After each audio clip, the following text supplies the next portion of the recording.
item B is a resolution, and item C is a resolution, and when I get to them, I will read them aloud. Yeah. Yes. Plus 7B, yes.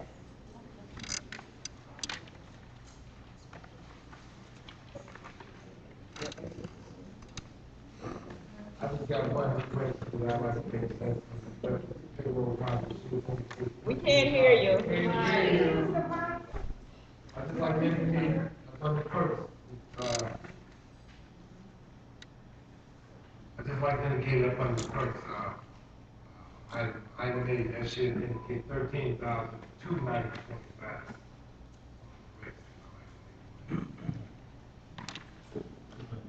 Yeah, payroll, 13,290.25. Problem hearing what you hear what y'all saying. You can throw anything out, say anything, you know what Repeat it, whatever. I repeat it. Up under the first item, line 8, it should indicate 13,290.25. That's the correction. For payroll. Y'all want some seats?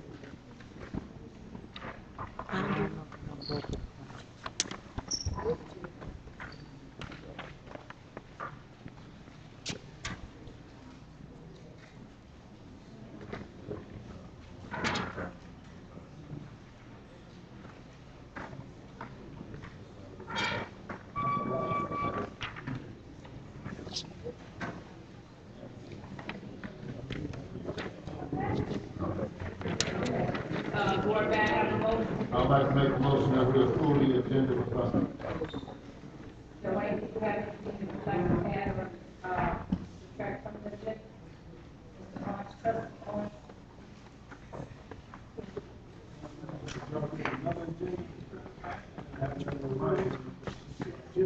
Oh, sorry, something to pay for. Well, it's actually, there, it should be in the board.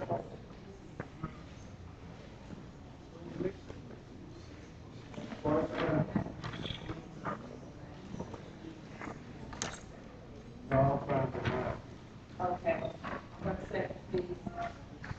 I just need to read from it, then I'll get back to this. So, the agenda has been, attorney, are there, nothing that you'd like to add? So,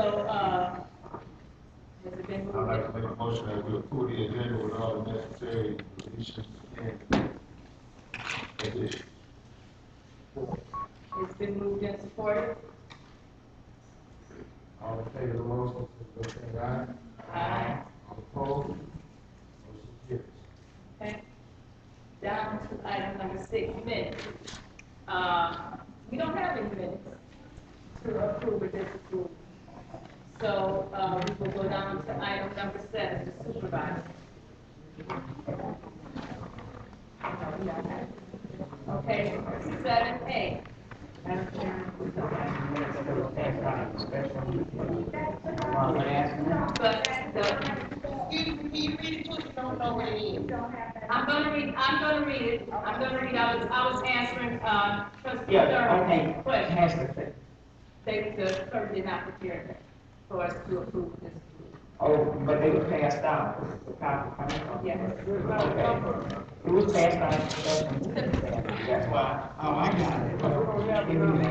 We don't have it now. Oh, but I'm just saying, I know that. He's got your car, but still leaves. Okay. This one, still on the table.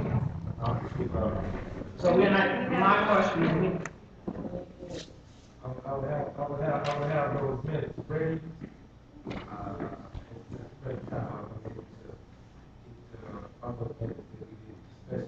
Here, you could say, and I know the board normally like to get minutes prior to it, the board needs to review and take a look at it. okay. Those minutes will be ready. Okay, because they are, the word,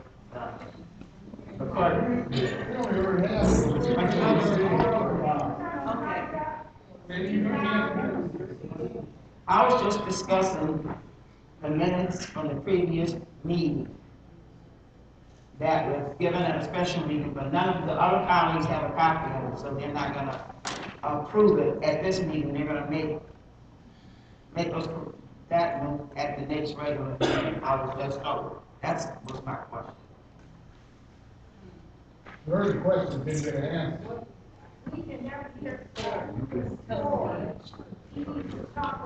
I'm sorry, with okay, I'm sorry, can you hear me now? I'm just trying to speak out loud so everybody can hear you. What I had mentioned to trustee Thurman, I know she had mentioned it to me this year, but I just indicated to her that I didn't get a chance to get all the information to have the minutes ready for tonight. Minutes came, the other meeting we had, our special meeting, I didn't receive those times. Normally, the board members would like to get their meetings prior to, their minutes prior to coming to a meeting, to study, look at it, to be prepared, so if there's questions or if they got any concerns, then they could be able to speak on study, putting some in their hands all the beginning, and then they don't feel comfortable with passing anything. So therefore, I didn't have the chance to get the minutes prepared, so they will be ready for next board. Thank you, Mr. Ford.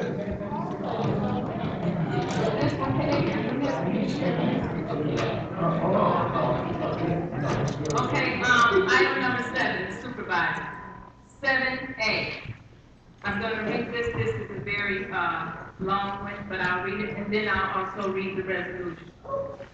Item 7A is to approve or disapprove a resolution adopting a police protection plan that consists of, number 1, using Michigan State Police to assume and provide dedicated patrols from November 11, 2013 through CY using MSP, Michigan State Police, to assume and provide dedicated, from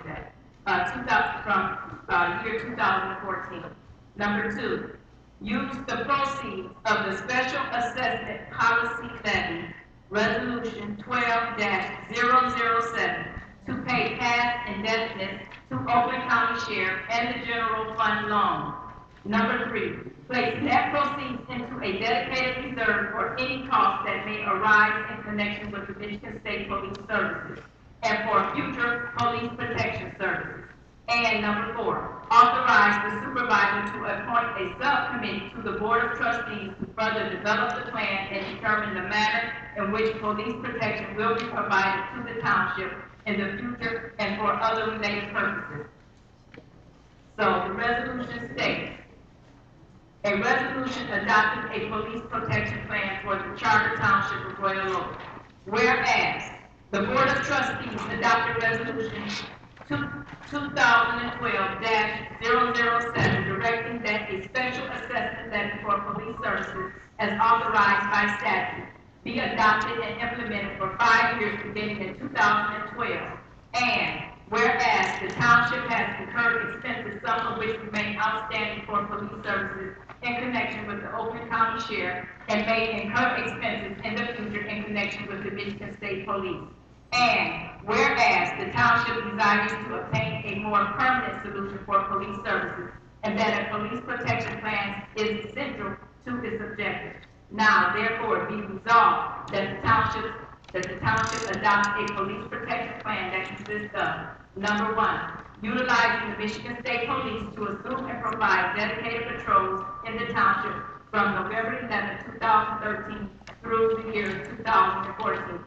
Using the proceeds, number 2, using the proceeds of the Special Assessment Police Resolution 12-007 to pay past indebtedness to the Oakland County Sheriff and any other police services or agencies pursuant to statute, and pay any general fund loan involving police services as may be necessary.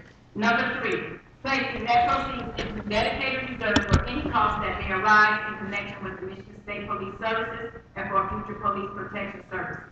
And number 4, authorizing the supervisor to appoint a subcommittee of the Board of Trustees to further develop this plan and determine the manner in which police protection will be provided to the township in the future and other related purposes.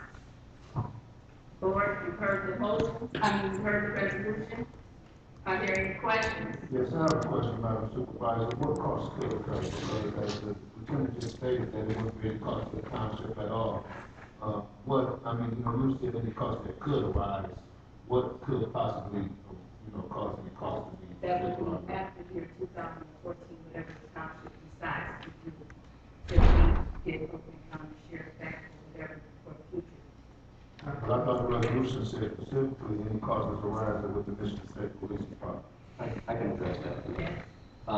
The resolutions were broadly in case there are any contingent expenses that might arise. We don't anticipate any, but we don't want it to come back. Like what kind of, obviously you don't want to come. Yeah. What kind The of substation, you don't have to pay for the extra grant, utilities, all that, they're gonna be using the substation. So the township is gonna be responsible for the fees for the substation? Yeah, you responsible to Oakland County for it now. Is this, about the board of trustees developing a plan to determine, a board, what kind of board would that be? Can you give us a little detail on the board? It's gonna be how many people from the board of trustees would it be, or how would the process go? What is that exactly? A subcommittee, maybe about, I don't know, it would have to be on number 3 or 5, board members. I don't know if it would be in conjunction with the task force, it would probably be subcommittee in the task force, but 3 board members. The board can decide along with the supervisors who would like to be on that committee.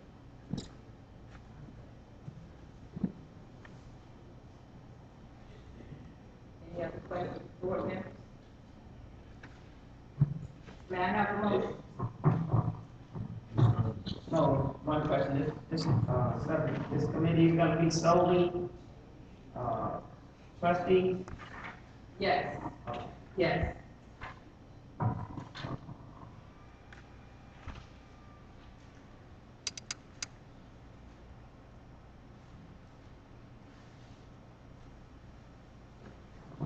Board?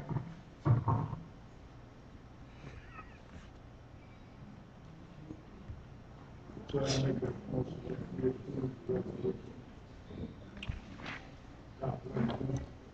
Speak up. It doesn't have one.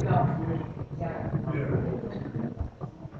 Resolution 13, I make a motion that we adopt resolution 13, for police services, utilizing the Michigan State Police.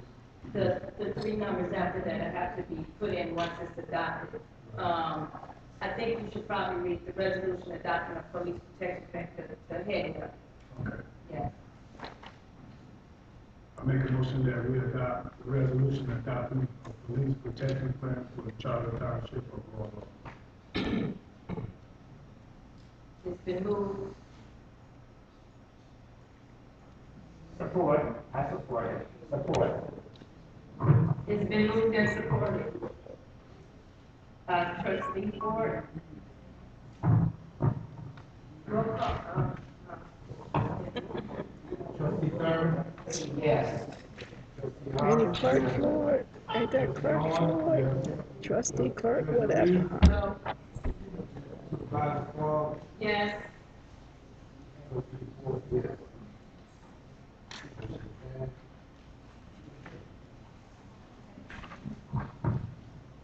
Item number B, up under supervisor. To approve or disapprove a resolution to maintain the attorney-client privilege and to avoid waivers.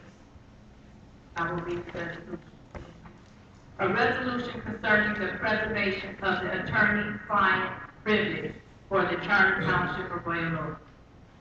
Whereas the maintenance of the attorney-client privilege is essential to the township government, and whereas communications so large should remain privileged and not disclosed to third parties, and whereas all township board members, officials, and their deputies should do their utmost to take care and ensure that the attorney-client privilege is not inadvertently waived.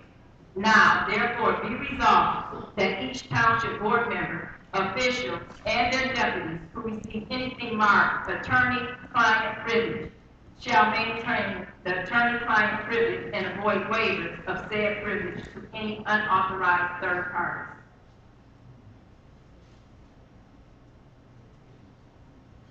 Board. I have a question. What if we need a second opinion?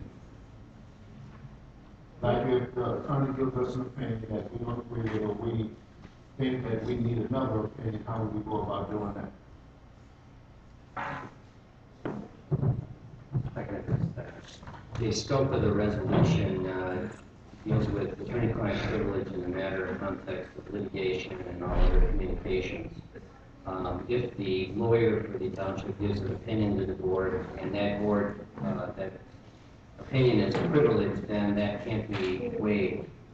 If the township at some point says, well, we don't really agree with that, and we want to solicit another one, the board is really authorized to take that into account and seek another opinion. But that would be a board decision rather than an individual member of the board or individual official going out and unilaterally waiving the privilege on behalf of the board. So there's no barrier to the board acting to seek additional privileges or additional opinions. There's no barrier to the board itself deciding by vote to waive any privilege that may apply with any attorney. That's this board's discretion. But the goal of this resolution is to bring everybody up as a reminder that we do have a privilege in terms of documents marked privilege, and that we should endeavor to keep it as the privilege extends to the township as a client, and that individual members ought not be waiving it negligently or innocently or any other way. What if attorney says that the situation is going on now, serve one of the board members with papers? I mean, you know, what goes on from that point there? Would be violated? I mean, they need to talk to another attorney, or they need a second opinion? Or what if the board member on it doesn't agree with what you serve, and the rest of the board does, they would like to see another opinion? How would that go? Yeah. In matters of litigation, any service of pleadings are a matter of public record. So notices, subpoenas, these are all matters of public record. Complaints, orders of court, and thus there's no attorney-client privilege that exists in connection with any public document or proceeding. So, but advice of counsel, the present sense impressions of counsel, the legal advice and counsel of counsel to the board, particularly in closed sessions where such matters would be discussed, those are privileged and ought to remain such unless the board, by a decision of the board, decides to waive that. But isn't that already what we supposed to do as a board anyway? It is, but we're trying to, again, since we're in a bit of new territory here, it's important to have a refresher, so to speak, so everybody knows that documents that are specifically marked privileged are such, and there are certain duties that appertain to those documents. That if there is a waiver, it should be a waiver by the board of trustees, not by the individual. You turn to page 8 of the packet I gave you, Attorney Foreman, it has the yellow copy.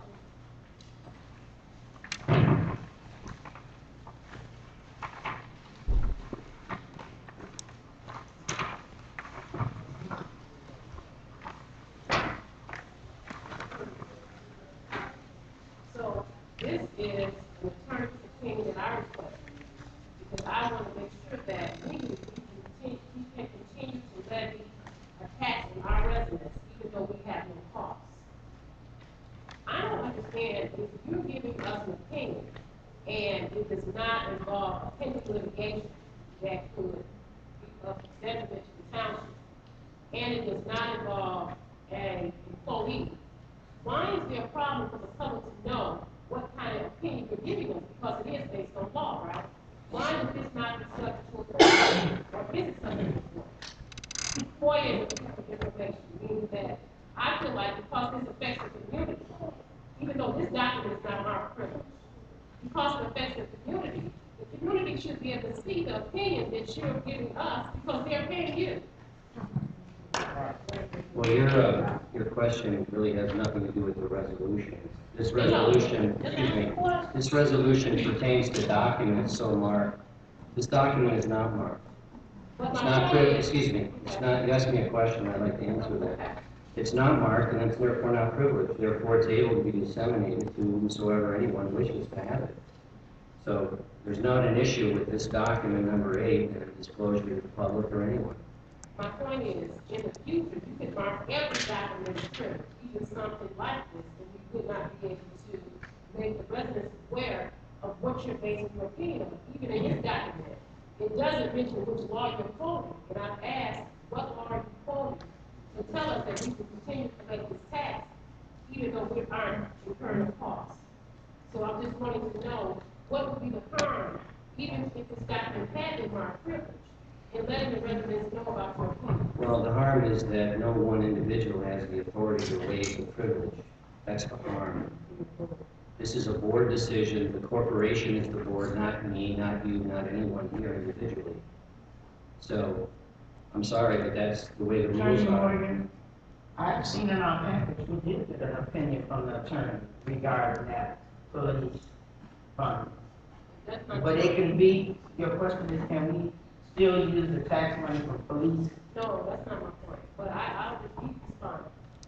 My point, Mr. Stern, is that going forward, every opinion that he gives us, he can mark as privilege, which means that we won't have an opportunity to give the public a copy of his opinion, and I don't understand what the big issue is. If these are the people who's paying him and paying us, why can't we show him an opinion that the attorney has provided us? Some things are confidential. If it's confidential, I Yeah, can they see see that. some things, I think that's what he's talking about, more like some things are confidential, some things, I think and I'm a resident and I'm a taxpayer also, but some things is confidential. And I can understand that part of it. Can we add to the resolution where it states that all opinions will not be marked privileged? Excuse me, I'd like to speak, as the supervisor of this board and as the past board member. Now, I don't, Kentuck, Colbert, and Kovaljack has been our attorneys for, I don't know, past, I think 6, maybe 7 years. No. Oh, yeah, it's before, 10 years, they've been- 10 years, excuse me, before even I came on board. And we've never had a problem with receiving information and knowing what was attorney client privilege and or regular. They never come unjust and just want to mark something private when it wasn't. I don't know all of a sudden what this coming about is. I know that we have something right now that hasn't been done in a long time. This was a lawsuit was brought against a clerk in the past over 10, 12, 15 years ago. This is not the first time with the township that this has happened. Mr. Dunn, yes, it has happened before. But I know we're in new waters for this board and for myself, even having been a board member for 8 years. But I've never seen our law firm just want to mark everything client privilege, client attorney privilege, just for the sake of doing it. I don't think this board would even allow them to do it. We have board members here who say, hey, hold on, we know about the Freedom of Information Act. We know what's supposed to be and what's not supposed to be. So I don't even know why this has come up. I've never seen them do that. They know what should be given to their clients, which is client privilege, and usually it's dealing with litigation. I haven't seen general information like that. You know, it's dealing with something that it shouldn't be put out into the public. I mean, I think you have to, they are attorneys. They're just not fresh off the truck. They have other municipalities that they represent. Give them a little bit of credit here. I have this opinion right here. And all they're basically doing is telling us who is responsible for completing the PPIC. It has very general information.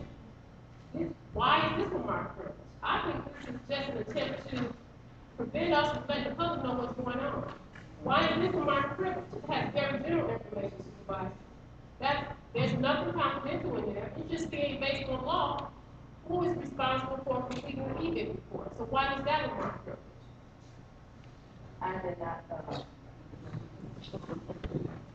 I authored that document, and I'd be happy to discuss that if you want to go into closed session. But I'm not about to have a discussion about it right here. I'm not authorized by the board to waive any privilege, nor am I, I think the implication is that our firm would act in bad faith somehow to begin marking every document we sent to you in that sense. If the board is of that opinion, then can take whatever action it wants. That's not been our history, it's not our practice. Would the board like to go into closed session after this meeting so that the attorney can explain to us why that document was marked client attorney? I don't think it's necessary for a closed session. I think it's necessary for I would like for her to stop cutting I people Madam off. Supervisor, Yes. right now you've got this resolution here. It's here But I would because like the to hear what he litigation had to is say. present. I think It's that up to the maybe board's going into discretion to do what it wants with I regard think if we to. were to go into closed session, maybe her point won't be proved. That would have to come up under new business. So board, we don't. You have a So resolution. board, we have a resolution, what do you want to do? I move It's up to that the we board. table this resolution until we can have more discussion about the attorney related to exactly what kinds of documents he will be reporting his privilege. Second. It's been moved and supported, may we have roll call, with support?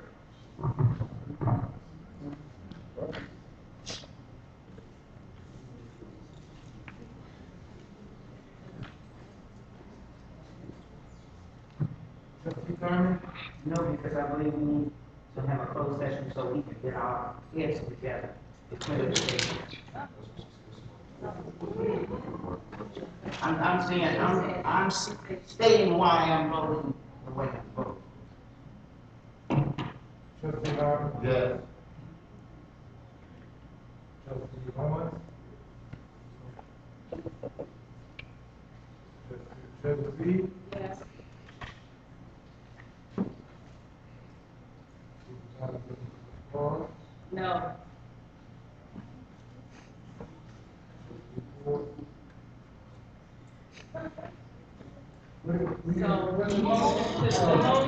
So the motion to table it, failed. So we still have a motion on the floor to approve or disapprove the record. Oh. No, that's to table, that's to table. You make a motion to table. Oh, excuse me, it was motion to table. So the motion to approve the resolution concerning the preservation of the attorney-client privilege for the Charter Township of Royal Oak. May I have a motion to, approve, disapprove? Madam Chair, I make a motion that we, approve the resolution concerning the preservation of the attorney-client privilege for the Charter Township of Royal Oak. Support?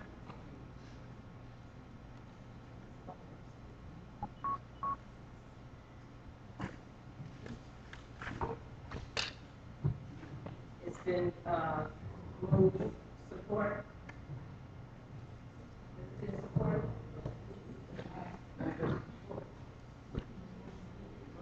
Oh, I see. He made. Oh, support, I thought you were supporting. I'm sorry. So I can't support. That's right, I can't understand, I'm sorry. All right. Okay, so it's been moved and supported.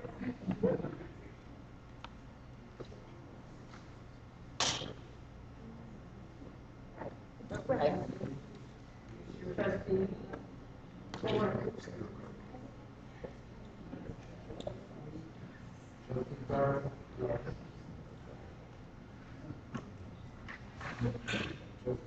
trustee Harvey, No. trustee Horn, Yes.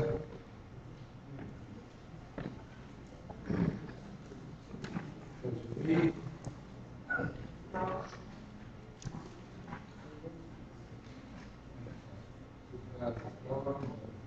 Yes.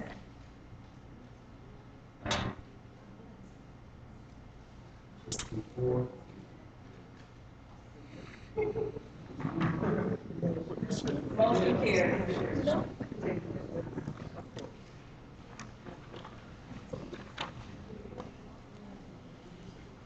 Item number 8, treasurer. First item on the agenda are bank balances, and I think you all have copies. Page table number 1. Current tax, 265, and after each number, I'll give a little bit of notes. Comment. Current tax, $265,793.71. That money is for the summer tax collectors that you all are paying. Disposal, $4,924.46. Based on this balance, we do not have enough to pay the disposal bill for the month of September. DDA Extra, $2,156.16. Madam Adams, $11,981.09. Based on this balance, they can probably operate for about 2 months. Fire, $95. Our current bill is $26,000, and we also have a letter from Ferndale that indicates that we do not pay them for the month of September, but October 18th, our contract will be canceled. General checking, $223,225.83. General savings, $64,441.10. Library, $61,077.13. NSP, $254.17. Parks and Recreation, $11,807.04. Based on this amount, I'm estimating that Recreation will have enough money to operate until October 15th. Payroll checking, $10,057.15. Police, $919.50. We owe the police, we owe Oakland County Sheriff $285,000. Oak Park tax, $726.38. Street lighting, $95. Currently, our street lighting bill is in excess of $9,800. Township cable, $25,466.16. Trust and agency, $18,214.14. Charter one, first account, $375.81. Charter one, the second account, $2,326.17. These accounts have not been closed because there's additional review being done related to these 2 accounts. The total balance is $704,628.86. Any questions? I would like to make a motion. Oh, I had a question. Looking at a memo that we sent to the rec director and amount on this accounts payable, there's 2 different figures. Can you explain what they are? Yes, I should say this time. The number that you're looking at is really, I was sending to Mr. Harris. It is a reconciliation between the bills that they owed as of January 1, plus the revenue that they received this year, minus the expenses that they paid this year, because he has some questions about why is their cash balance so low? Because they did receive their tax revenue. And what I explained to Mr. Harris is that at the beginning of the year, they had a lot of bills that had not been paid for last year. So that is coming out of current year's revenue. And there's an additional report that I'm going to give to them that will tell them a list of bills that we paid this year that were asking for the prior year. So that it will be a difference. This is not the right figure. This letter that you sent to him, the one that you just read is the right figure because it's the faster. You know my question. That figure that I sent to him is a reconciliation, it's an accounting reconciliation. It has nothing to do with the cash balance that's in the account. It's 2 different things. So what they have in their account is correct, $11,807.04.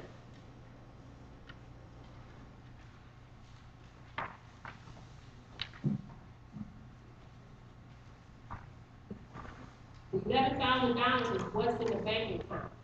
The report that you have a copy of is really a reconciliation between revenue and expenses, not cash.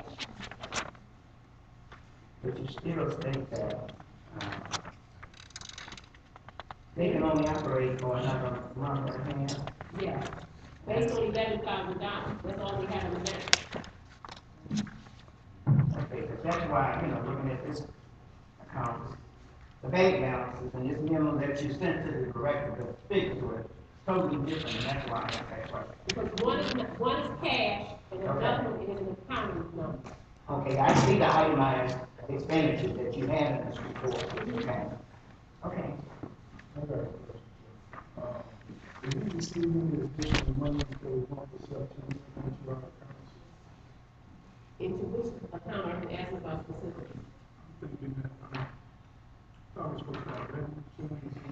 That's already been reflected in these numbers. So these balances are as of 9/21.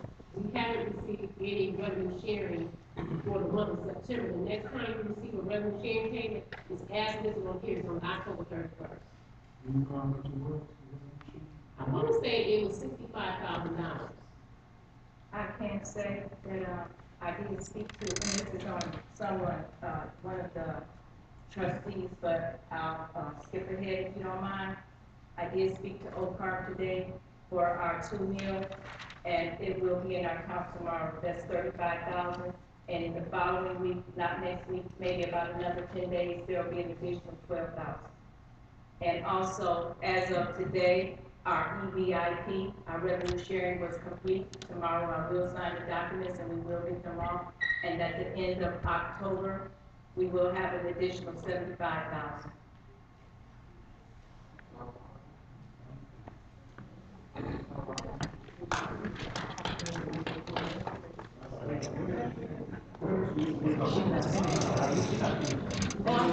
Does anybody else have any questions? That was my question, Okay. you got the difference in those two reports, is why I had some concerns. I'd like to make a motion that we approve the bank balance of 9/21/2013 in the amount of $704,628.86. Support. It's been moved and supported. All in favor of the motion, by saying aye. Aye. Opposed? Motion carried. The next item on the agenda is asking this board to authorize the elected clerk, Janice Brinkley, to seek legal counsel to defend herself against the legal actions filed against her by the board of trustees, and with legal counsel, with that legal counsel being paid for by the county council alone. I think at a meeting in June where Mr. Morgan was present, it was discussed if the township has an obligation to pay for legal counsel when they're bringing a suit against someone in the performance of their elected duties. And Mr. Morgan, can you discuss what typically the practice is as it relates to that? Sure, we have to do that. Are we on 3 or 2? We should be on 2 now. Okay, I'm sorry, I got ahead of myself. Number 2, this item is to approve, disapprove the blank resolution authorizing the Navy Corps elected trustee, the interim clerk, as an authorized signer on the First Independence payroll checking and general checking account. If you turn to page 3 of the documents I submitted, you'll see that, interim clerk David Ford requested payroll checks. The problem with that is that Mr. Ford is not an authorized signer on the First Independence bank account. So I could not give him payroll checks for him to process payroll because the bank has no idea who he is. So what has to happen is on page 4, before he can receive checks and be listed as authorized signer in the records of First Independence, the bank has to approve a resolution authorizing him to sign and handle anything related to payroll checks or general fund, general accounting checks. So that's what this item is for. I have a question, if you don't mind, please. Is it necessary, excuse me, Attorney Morgan, is it necessary for a resolution? And can I ask, could, by the treasurer being the administrator over the bank, could she have simply maybe submitted the, judgment that the judge has signed, along with Mr. Ford has his, where he was from the court, where he was sworn in, could, and her name is Rhonda Pugh. Could that have simply have happened, or do we necessarily need a resolution? Madam Supervisor, I think the general practice of corporations and banks with resolutions are presiding board, and I think that's a good practice here. Well, Whether or that's why not we the, have this bank resolution, this came from the bank, they required this before they will change his name and make him an authorized signer. I'm agreeing. Okay, that was my question. The next question is, when we approve this tonight, because our employees are waiting on their checks, would they be able to, receive them tomorrow? Can that be submitted to her tomorrow? And No, they cannot be paid tomorrow because I've already issued a memo to them. First of all, this document has to be signed, it has to be notarized. And and it has to be submitted to the bank before I will give them payroll checks, and I will be out of town even 7 o'clock in the morning. So I've already explained it to the township employees. I understand it's not, their fault, but the need for a new resolution should have been considered along with other things that were taking place. I did agree to come in Monday morning, and they will have their check starting at 12 o'clock. Will your deputy be here tomorrow? No, my deputy does not work on Friday. Would you consider placing those checks in the supervisor's possession to hold, excuse me, to hold until the resolutions are adopted and sent to the bank, so that then she could transmit the physical documents to the Well, first of all, the check will still require my signature, and I won't be here. Right, but they require more than your signature, correct? They require Mr. Ford's signature and my signature. And so I wouldn't transfer checks to anyone except my deputy. And my deputy is not assigned on my account. So even if I was willing to give a check to the supervisor, it would be a new issue because they wouldn't be signed. Is your deputy available to come in on an emergency basis? No, she's not. So the plan is to execute all this on Monday morning, and the employees will be paid on Monday? Yes. I've already talked to the bank. Once I, take this document, the notarized document, because it still has to be notarized. Mr. Ford has to certify that he is the clerk on this document. It has to be signed by him and signed by me. Once I deliver this to the bank on Monday morning, they'll put this in their system, and we can get the check out to the police by 12, starting at 12 o'clock.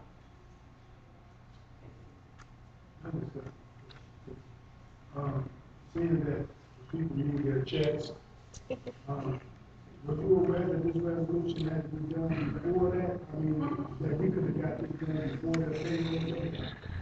No, I wasn't aware of that, because I wasn't aware that the clerk was gonna be locked out of her office. There would have been an opportunity for her to complete the payroll like it had been done in the past. Now, if you all are the one who brought the legal action against her, were you aware that it needs to be done? This should be.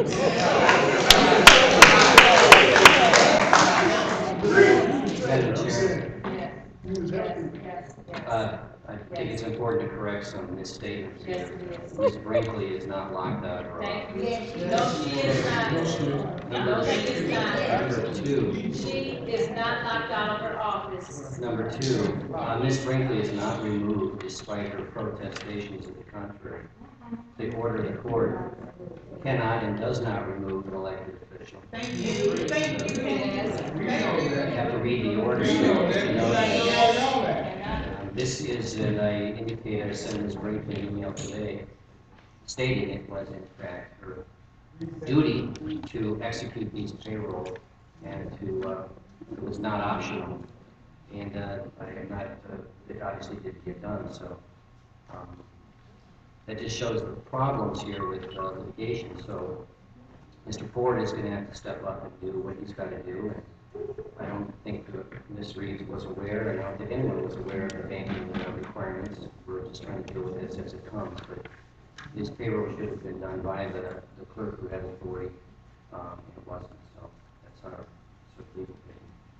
So I'm gonna approve this resolution. Board, may I have a motion? I have a question, not this resolution. Is Ms. Brinkley gonna be taken off of the sunrise account? Yes. Or she said she would be. Yes. And with trustee Folk or Kirk, well, whatever, his oath says that, he's only temporary clerk until October 2nd, 2013. Is this resolution gonna have him taken off then on October 2nd? Or how is that, how is that gonna affect him? Will she be reinstated in at that time, or how does it go? What's gonna happen after October 2nd, the board is gonna have to approve a new resolution listing the new signers. Because when you're changing the resolution, anybody who want to be a signer, they have to be available to sign.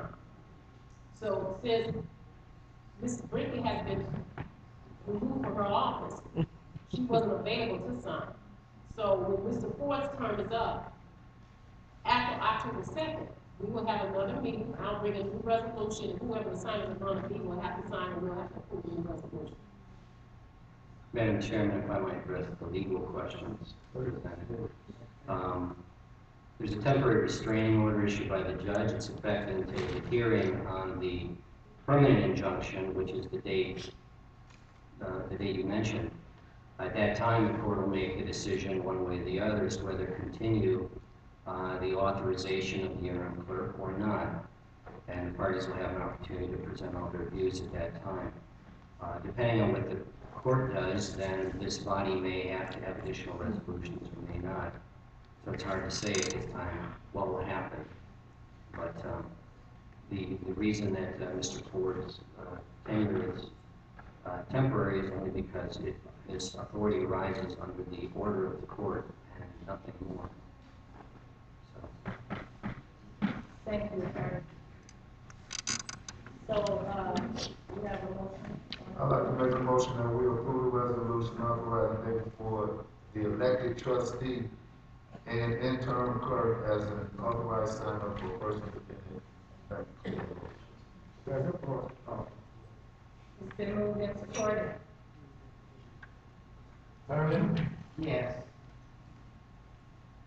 Harden? Yes. One? Yeah. Reed? No. Yes.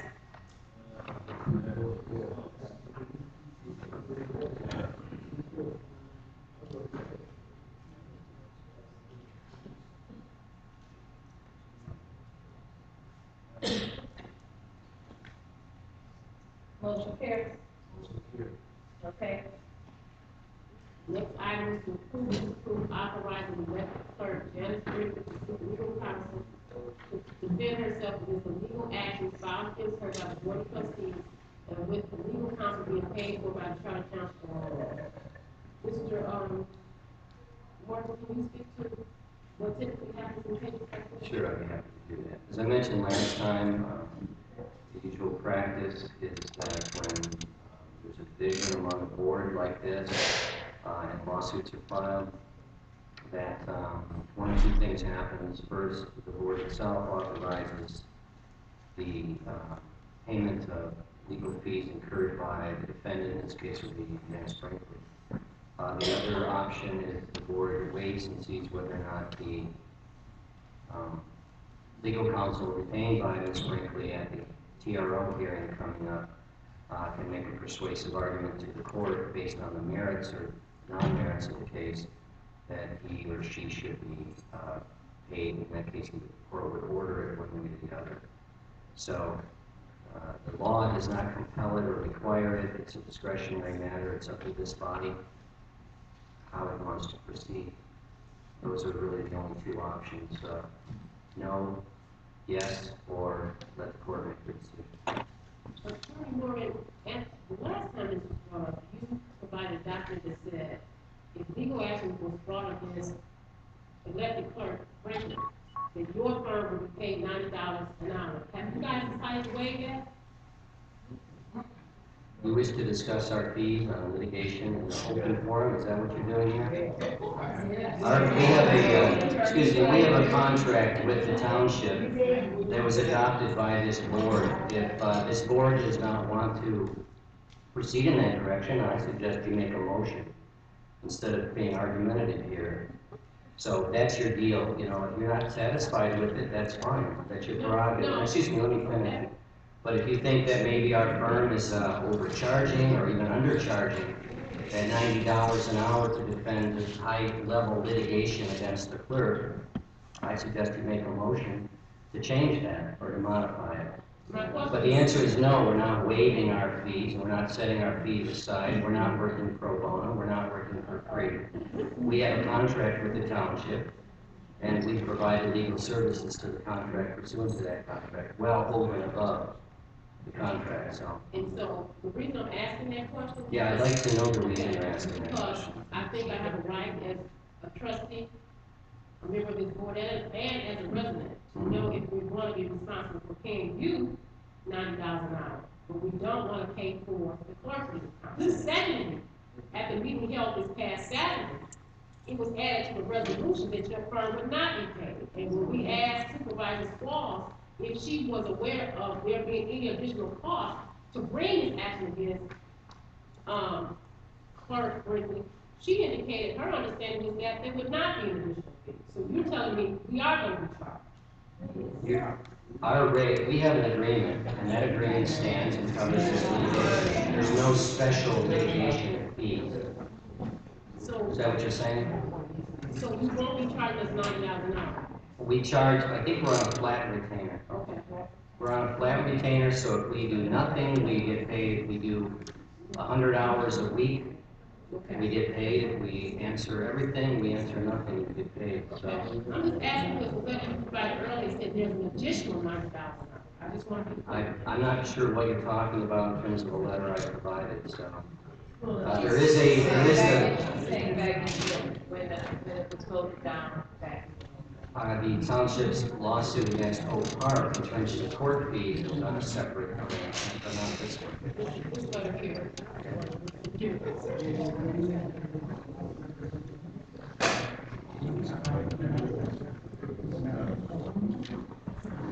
Well, this was an agenda item that was defeated, as I recall. Is that correct? It was defeated, but you indicated that there would be a fee of $90 an hour because this is beyond the scope of your routine duties. The board rejected that. But I'm asking, does it still apply? The board rejected it, so it doesn't apply. I just want to be clear that we're not going to do additional fees. We're doing it on No, we're doing it pursuant to our arrangement, pursuant to our flat fee. Do you want to make a motion that we would be paid supplemental? Okay. Okay, can you repeat the, motion, Madam? The motion? Yes. You know, this is business. Sitting on this board, I think you made sitting on this board, you know, I taking care of the township business serious.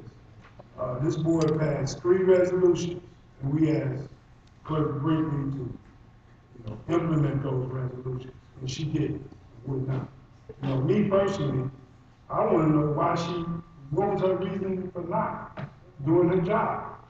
You know, personally, that's what I want to know, but you don't have to say that. But I feel that this township shouldn't have to spend extra money to represent her because she disobeyed and didn't follow the orders of this board. Period.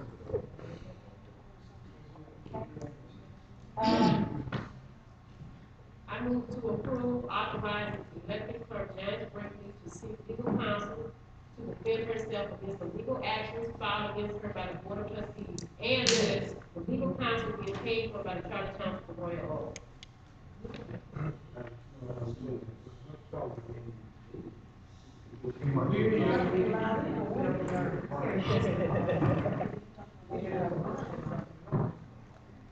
Madam Chair, with that motion right there, that you just indicated.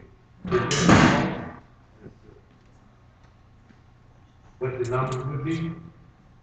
I have no idea, you know, attorneys charged by the hour, like you get a monthly bill. Okay, because I know you just sit back and you just mentioned when I heard that it was $90 an hour. Is there a number? I don't know Is what there the a number number? is. We'll see when we get the legal invoice. This is a blank check. You're voting on a blank check. Okay, but Madam Chair, I mean, due to that, I mean, I understand both sides. With all due respect, because we can always convene, in the middle of the week, can we have some numbers? You I asked was me, simply, you asked me. yes. I don't know what her attorney is going, what the legal bill is going to be. I guess it depends on how long you all carry this out. I don't think it's gonna be a long drawn out Okay, so situation. if you don't think it's gonna be long drawn out, then you shouldn't have a problem with approving this. I understand that, as you said, by the hour, I'm like, per hour. First read again, my question to you again. As you just mentioned to our legal counsel here, the amount of money that they would have charged, that they are on retention. All this stuff they ask you, can we have some numbers? And I'm saying to you, I don't have a number, as you just indicated, they're not going, he said they're not gonna charge us extra. We already pay them $9,000 a month.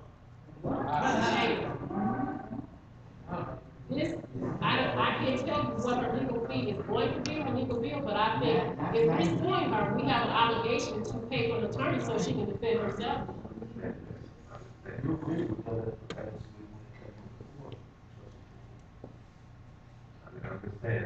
I don't have the knowledge, so I'm sorry, Member Clerk, elect trustee, I can't answer that question.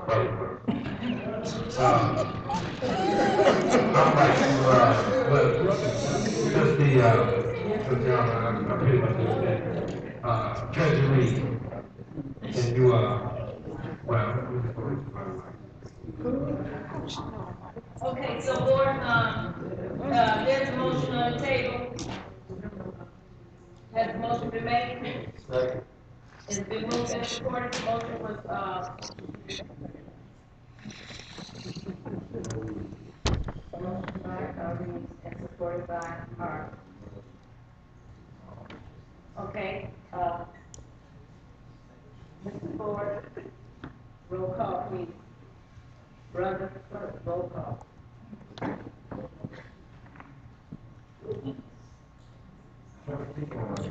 No.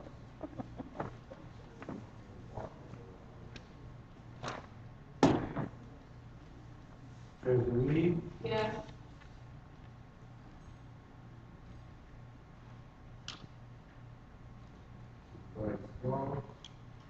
No.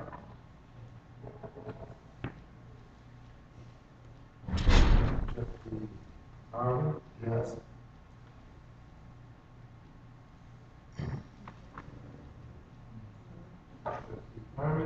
No.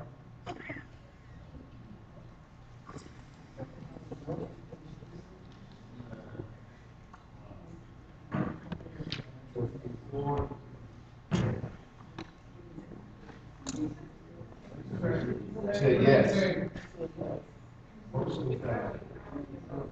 So motion failed still. I'd like to make a motion. Motion failed. I like to make a motion that after we get the numbers, that there's more people paying money, after we get there. I like to make a motion that we move this, I like to make a motion that we move to have a special meeting Monday in regard to what it's gonna cost to have an attorney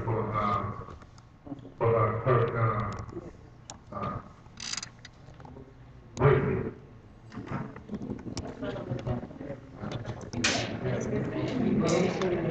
making a motion for us to have a meeting, but who's gonna do the research? Who's gonna provide? Who's gonna find out for the attorney where she is?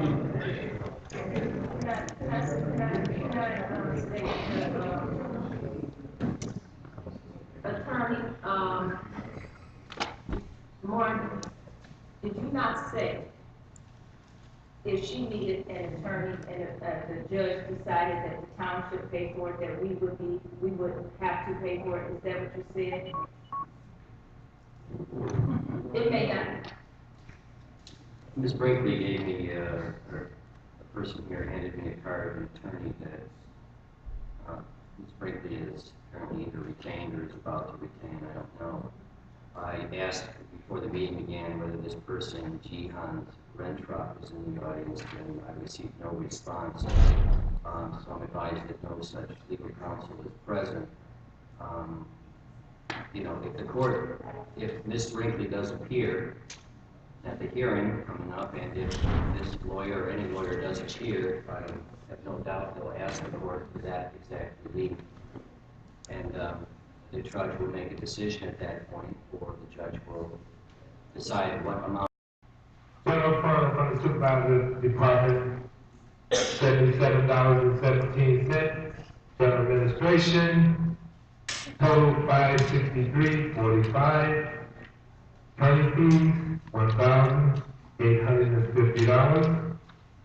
Building and grounds, $135.52. Community development, $2,916.04. 289.90 for the total. Okay. 289.90, thank you. Community development, $2,916.04.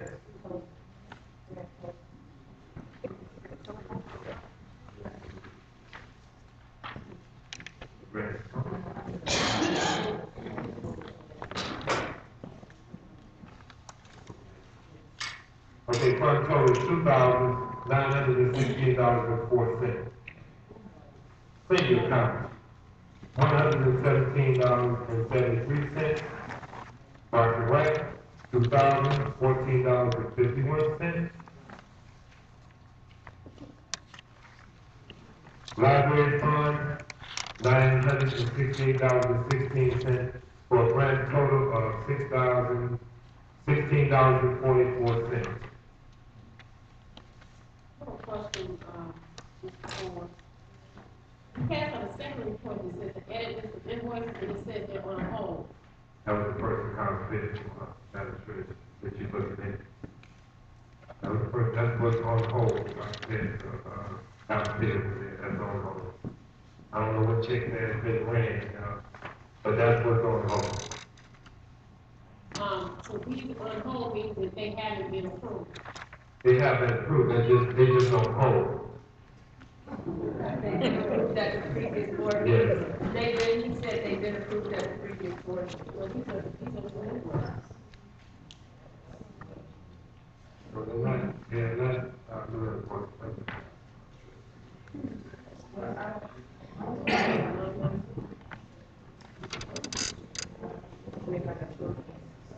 They was printed up today, back, treasury. But these are the total invoices, these are the ones on hold, but the accounts payable is what I'm presenting to the board tonight. So my question is, the reason I'm asking this question is, like, for example, on the recreation department, it says that they owe $2,014.51. When I look at the second list where it says that they're on hold, there's an additional $1,400 in expenses. When are we going to consider those for payment?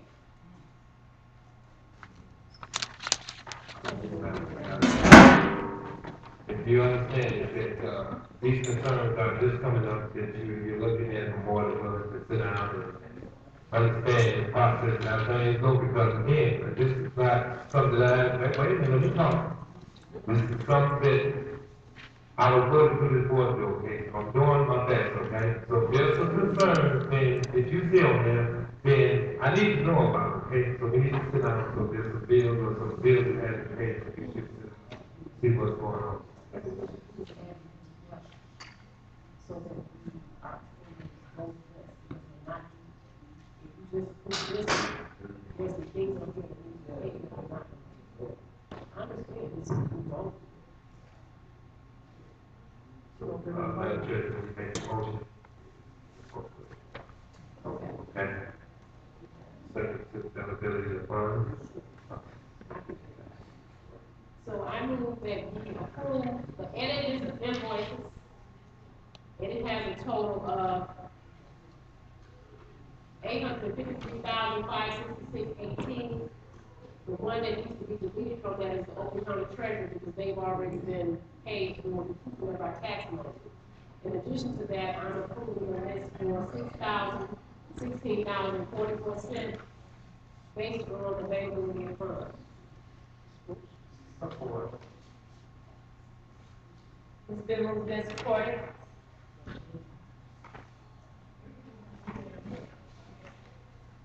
Yeah, have any other questions?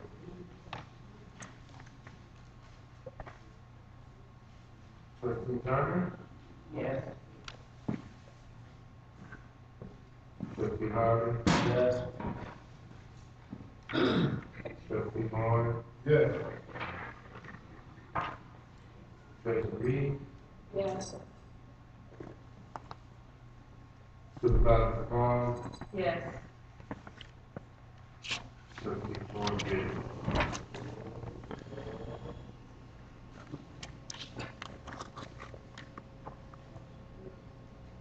Okay. Item number 10, trustees. We have, large number of items for the trustees.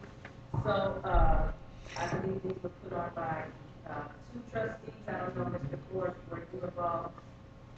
Okay, so these are trustee Harvey and trustee Owens. So as you have put them on, you can discuss. Trustee A, discuss the restraining order against Clerk Janice Brooklyn. I'm kind of confused on what's really going on. At our special meeting, it was told that she would be voted out and that he was only being voted in as interim clerk to perform certain duties. When the motion was passed, it was passed for him to be interim clerk. I'm looking at the oath of office that it takes. It says, David Ford, do solemnly swear, and I will support the Constitution of the United States and the Constitution of the State of Michigan, and that I will faithfully discharge the duties of the office of acting township clerk for the Charter Township of Royal Oak for the term beginning September 23rd, 2013, until October 2nd, 2013, according to the best of my ability. And now I'm hearing also that Janice is still the clerk. I just want clarification on how can we have 2 clerks, and is he the clerk, is he a trustee, or really what's going on? That's the first part of the question. Sure, if I might just address that. Mr. Ford is the interim or acting clerk. However, Ms. Brinkley's authority is, as the clerk, if she's still the clerk of the township, she still is obligated to perform her clerk functions. She's not removed, the court did not remove her, nor do I think the court could remove her. The order certainly doesn't remove her. That's not any request or relief we requested.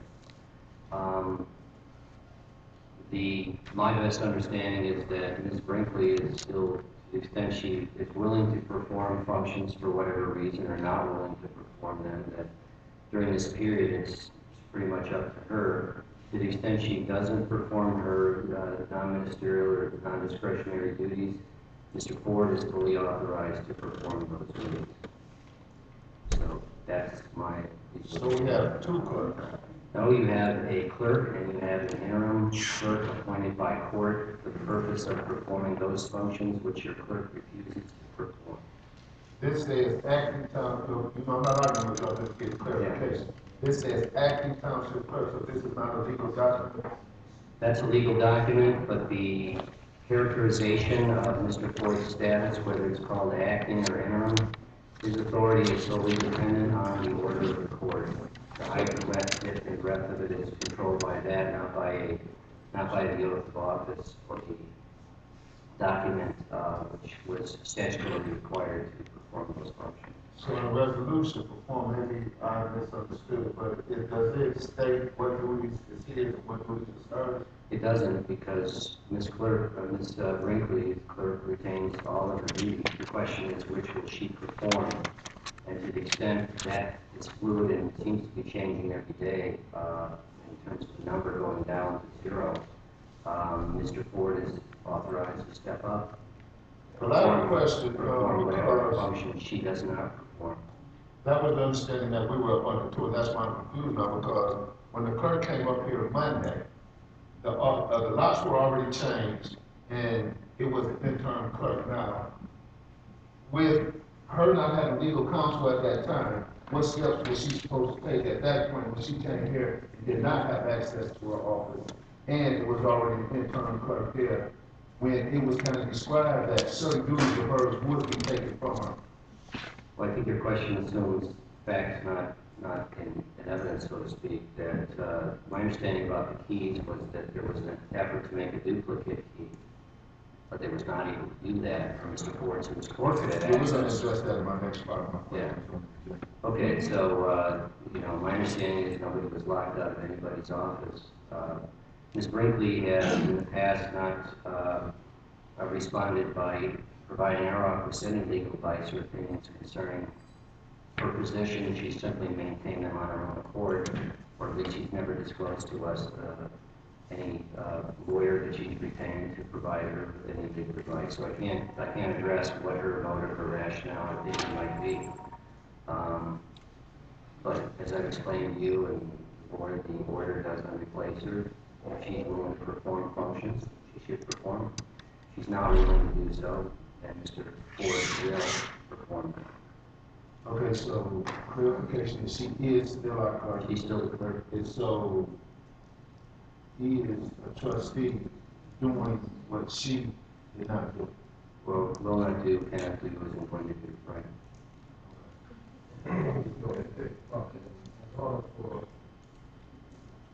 If I had to see, I had to go over to make sure that I didn't want to go to the clerk's office. Out, go over to the court. It's going in first. That's really the Sworn in as an active that's the first thing, because it's not, then I would have been in violation to go in there without being legally binded by going over to the court. I was there. First, Brinkley did come up there, door was open. Was it locksmith at the time? It changed, after I got back from, being sworn in. No, I actually came up there with locksmith. Yeah, it was changed. And again, I mentioned, I don't know if somebody heard that, a lady did go out and she did, Aaron was to keep that court. Okay. Now, the door was closed when she came, then I would have a problem, but the door was wide open, so she came right in and she did talk to me. Did she get the letter before the locks was changed or after the locks was changed? But when the locks were changed, and the letters were had to put out, there was so I had to get in the office based on going over there, getting everything to, like I said, I didn't want to go in there without going to get sworn based on what I had to do.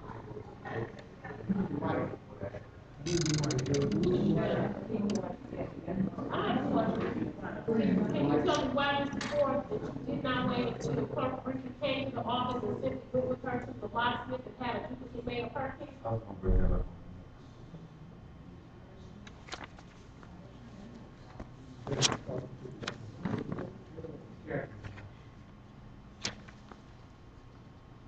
What's your question? My question is, why did you not wait until Clerk Brinkley came to the office? She could have given you her key, or she could have walked and went to a locksmith, and you could have had a duplicate made of her key. Why was there a need to change the locks? Again, business as usual. Business as usual. I went based on what had took place over the weekend, went to the court to get sworn in. Okay, now, I didn't get a chance to speak with, Clerk Brinkley or to find out when her availability was, but I know business is as usual Monday, so things had to be taken care of. And in order for me to do what I had to do, I had to go to the court first. I would not go in there. I did everything after, and I took care of everything. Somebody look at them like, oh, it's a lot. That say they was gonna make it available after the 25th. I have one more question. So he lied. You know, we were all elected, and we were sworn in over at the Oak Park Court, most of us. Number 13. So how do you take the oath of office as an elected trustee, and then come back and do the same thing as the appointed He's acting letting clerk it generate on without the denying your 24th. position? Tell her exactly how to pick This it is up. only temporary. I don't care. I would like the, attorney to answer. Yes. That's a legal question. If you'd like an opinion, all of us would have to give one. Would you please give us a I legal? don't know the answer to that question. There is no law What do you against mean? appointing an lawfulness because the court ordered it. Excuse me, give this answer. So that's my short answer, is the court had ordered it and authorized this board to appoint a trustee. I don't think this board would have been prudent to appoint a non-trustee, to be frank with you. Somebody that doesn't know anything about the internal operation. That's the relief we sought, that's the relief the court granted. So, I have one more question. I'm reading the restraining order, and it says number 4. Plaintiff is hereby permitted to appoint the township trustee David Ford or such other trustee as determined by the board of trustees as an acting clerk for the purpose of signing resolutions and preparation of the minutes, along with such other ministerial and non-discretionary acts necessary and consonant with the office of the township clerk at such time as the court direct otherwise. That was not the motion that they passed. The motion said was just to appoint him as interim clerk, and it said nothing about what specific duties. You know why, Mr. Moore? do I know why what? Why the motion is not made, why the appointment is not made based on the court? The appointment was made based on a court order. We just don't read it in such a narrow way. The resolution allows this clerk, the interim clerk, to perform those functions that are necessary to fulfill the purpose. No judge, no court's going to be concerned that the goals of the clerk, fulfilling the functions of the clerk, performing the duties of the clerk in the operation of the township, have to move forward. As Mr. Ford said, it's business, so I don't see any inconsistency in my opinion. So you said it was not required that the motion that was made be consistent with the court? That's not what I said. I said I don't see any inconsistency between the resolution and the order. We were all at that meeting, and I did read exactly what the judge had said on there.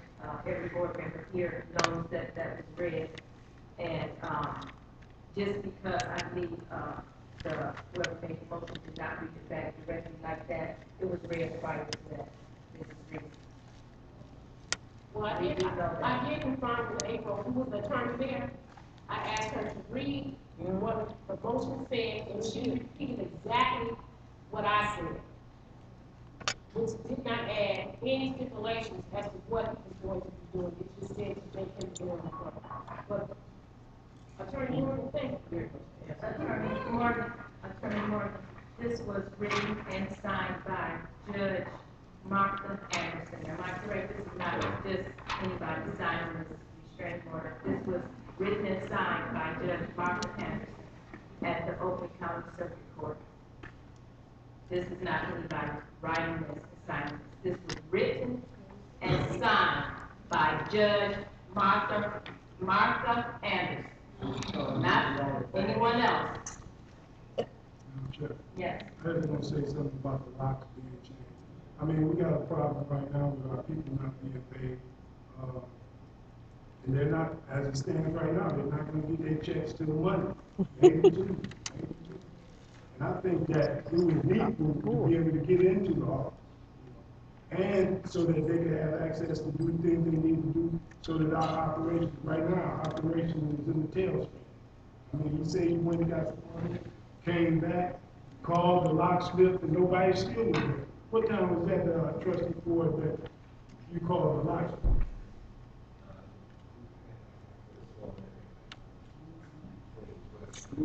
12:30 in the morning.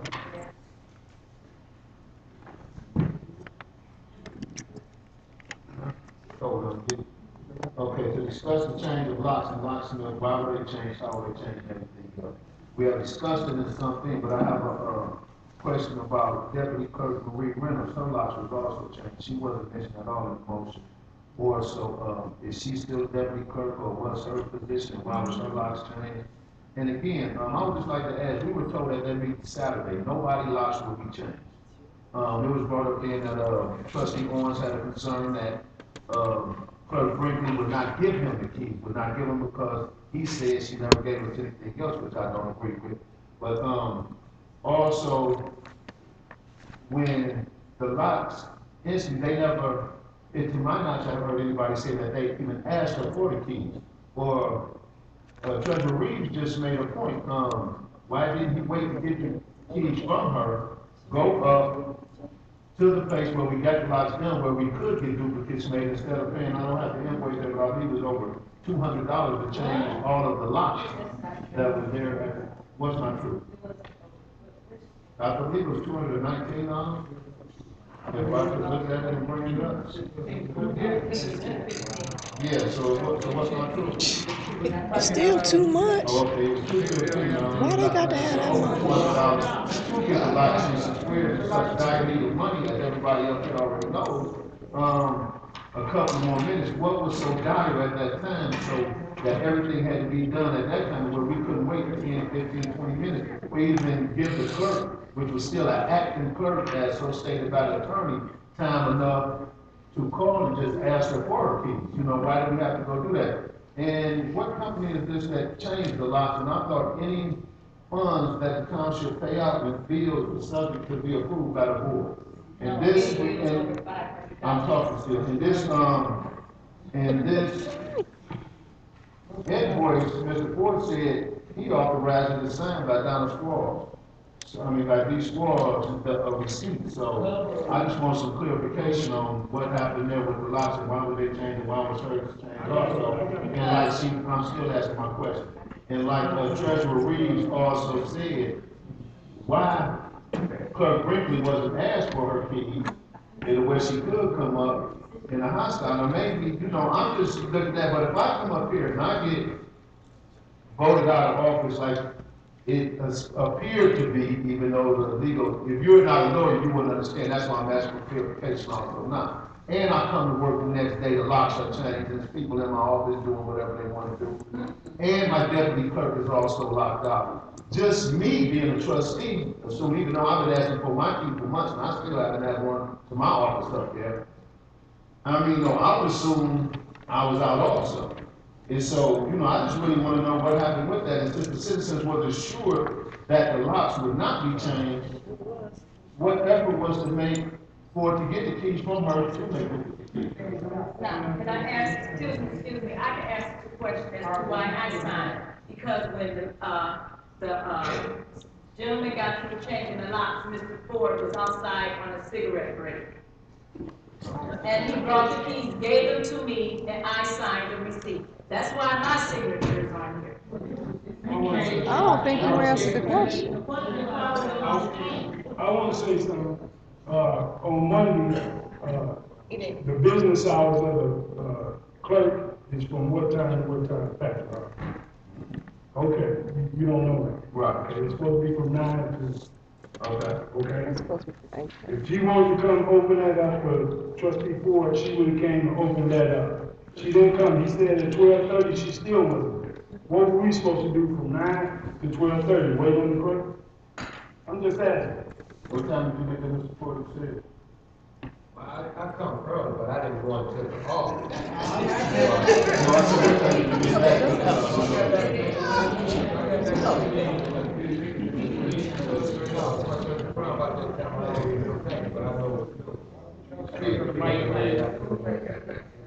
what time did Clerk Brinkley come out? I know what I did see her briefly, but I don't know what time it was. But I know what I got, what time that I had got. And like I indicated, office was open. Just like another resident come in, you know, office is be welcome. But you didn't get back at 12:30, 1 o'clock. It might have been, it was around about 1:30, somewhere in that time, between that time, because I had to wait till the meet judge to change. Again, I asked the question, what was the dire need that it could not? The question was, right, the question was, why did you want to reach out to Clerk Brinkley to get the keys from her to open up the door, even before then, even Thursday, because it was spoke to at the meeting that they needed the keys. But it was just stated flat out, she would not give them to us, but nobody even asking her for the keys. Well, why didn't you get them? Right, Why didn't you get the keys? We were all at that meeting. She was at that meeting. Why didn't you get the keys? She was still acting clerk. She knew that the keys had to be handed over. Why did she not come and say, here's the keys? He was here earlier. He So was that's the here. answer to the question. I mean, yes. I mean, so that's the answer to the question. Why didn't you do it? Fix the mic. We already That was Monday. That was money. They don't, that does not have anything to do with the people not They being would have taken had care more of. time to work on that, and They they would would not get this do that. resolution to the bank and all the things they need to get done, so that he can sign it, and these people could get their checks. No, that is not the reason why these people do not have these checks. The people why the reason do not have these checks because, it was just noticed that Mr. Ford had to be assigned. So the people that came up with this resolution did not do their due diligence to make sure that everything was covered so we wouldn't be in this situation. That's We the wouldn't reason be why in we this don't have situation it. if the clerk had obeyed the resolution that this board passed. We wouldn't be in this situation. That's not true at all. We We need to would address that. not, no, we need to address our financial deficit. This wasn't doing this. That's the problem. Get out of order. Excuse me, because I'm gonna bring it back to order. Oh, Lord. She don't want us out of No, order, it's not hell. friendly. I know it's friendly, this is not friendly. Now, you wanna continue with C, item C? Yes, I have item C. Oh, wait a minute, I get mine? Well, okay, I got mine. All right, item C, discuss to authorize McKinnon and Associates to do code enforcement duties. I think we have some people here from the planning and zoning committee. I see Ms. Gibson here and the chair, Mr. Perry is here. There was supposed to be someone from McKinney here also to give us some information, some more background on what's going on. I don't know what happened with him. But if one of y'all can stand up and talk more about what we were trying to do with the, code enforcement officers. Before we ask anyone from the planning commission to stand, I can answer this question. Would you like me to stand and answer? Please, no. Okay, let me stand and answer this. Oh. The question is, not only the mic, to discuss who authorized McKinnon Associates building official to conduct code enforcement duties. That wasn't my The question. person, that's the question on Yeah, here. but that's a misprint. That wasn't my question. My question is to discuss them having the authority to get to that. I can answer that Okay, but you also. haven't even heard the full question, because you just misstated my question, Donna. Go on, Mr. Harper. All right, the question was that the planning and zoning have concerns that they would like to have the building inspector to do code enforcement duties to where he can have the right to write tickets to the commercial properties and the other properties who's in violation. And we were gonna come up and talk about it. That's what this is about. So, but didn't you just read item number C? You just read Did item you hear number what I C. read? You said to discuss who authorized McKinnon That ain't Associates. what I read. I said my thing, but I told you it was a misprint, but I didn't tell you what I said, so, I mean, that's what we're discussing. So you don't wanna know what's item number C, you don't wanna know that? I just asked my question. This is, we have an approved agenda, we try to work off the agenda. Yes, Board you wants can't to change it in the middle, it wasn't approved. deviate, then fine, maybe the board. It ain't here, it wasn't approved, not approved. I'm sorry, because I just read what was on here. Now, if any of the citizens would like for me to explain item number C, I can do that. We don't want you to do Because anything. most people Shut don't, because up. a lot of you were at that meeting, when Mr. John Jackson stood up and he said, in lieu of our code enforcement, when she is not available or sick, or that he would have the building official on Thursday do code. So that's where that comes from. John Jackson stood up and I said, I had the recorder, and I said, is there a charge? He said, no, it will be free. And that will be on Thursday. Yes, that's all, that's to discuss that and then to approve that. Yes, we do, but at that time, she was in the hospital, and since then, last Thursday, our building official did address the one that you had, yes, he addressed that one, and a couple more that I had. And since then, him and the code enforcement officer have gotten together and, How many tickets then, was it not made? oh, there's been quite a few tickets written. And as far as the property on 8 Mile, that has been addressed. There's a problem right now, west, is that, and Shannon. Then it was like, it was like 3 months, then it was 6 months. It was like 2 days, then it was 4 months. I mean, tear it down. I asked. Right? Oh, I know. Okay. So, anything else? Well, the next thing was to approve, disapprove, that happened.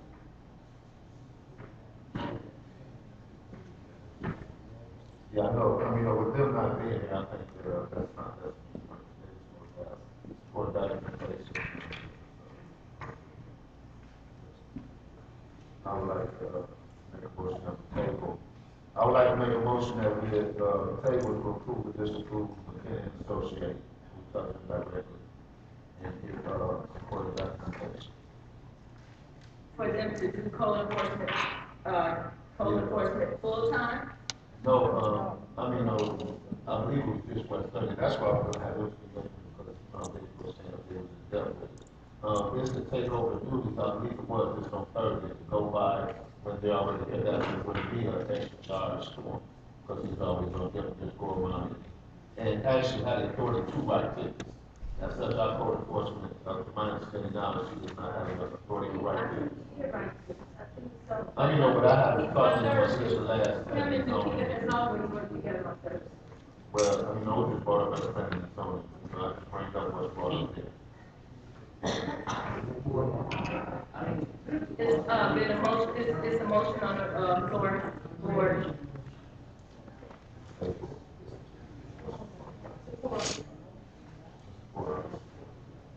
It's been moved and, supported. All in favor of the motion, signify by saying aye. Aye. All opposed? Motion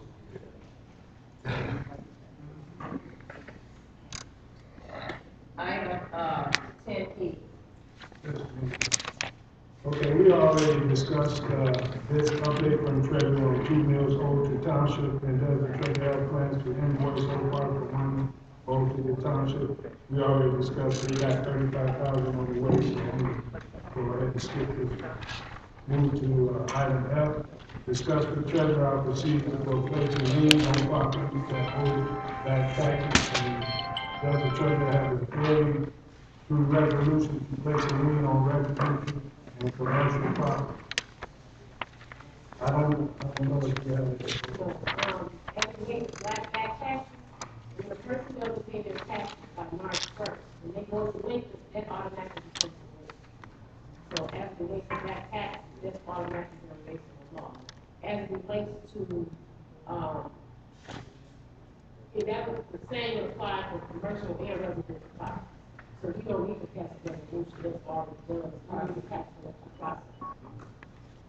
So I was just concerned about us guaranteeing our money because, sometimes, like, if they go to Oakland County for tax and they put them on for the auction, I was just kind of a little leery that we would still get the money owed us by that commercial or that residential, property. Okay, so let me explain to you. Everyone has to pay their taxes by March first. If they don't pay by March first, anything that's unpaid goes up delinquent. When the county sells with us as part of the revolving tax form, they grant us money for anybody that's not paying their taxes for real property owned. So we get paid.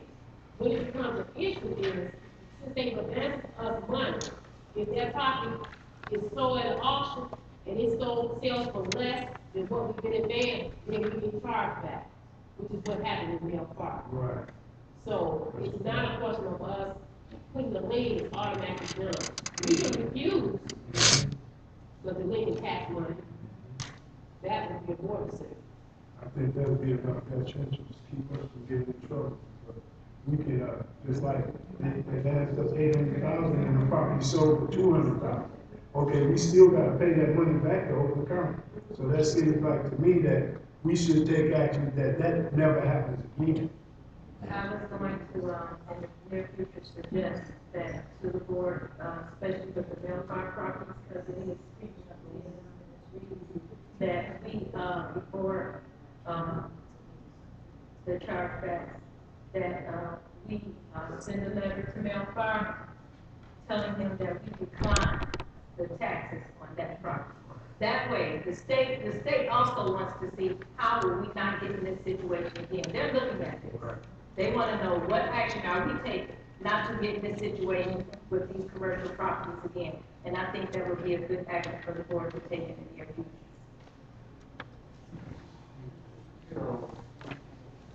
Okay, item number 10G. I intend to give with the treasurer give us a copy of, all commercial properties that hold back taxes.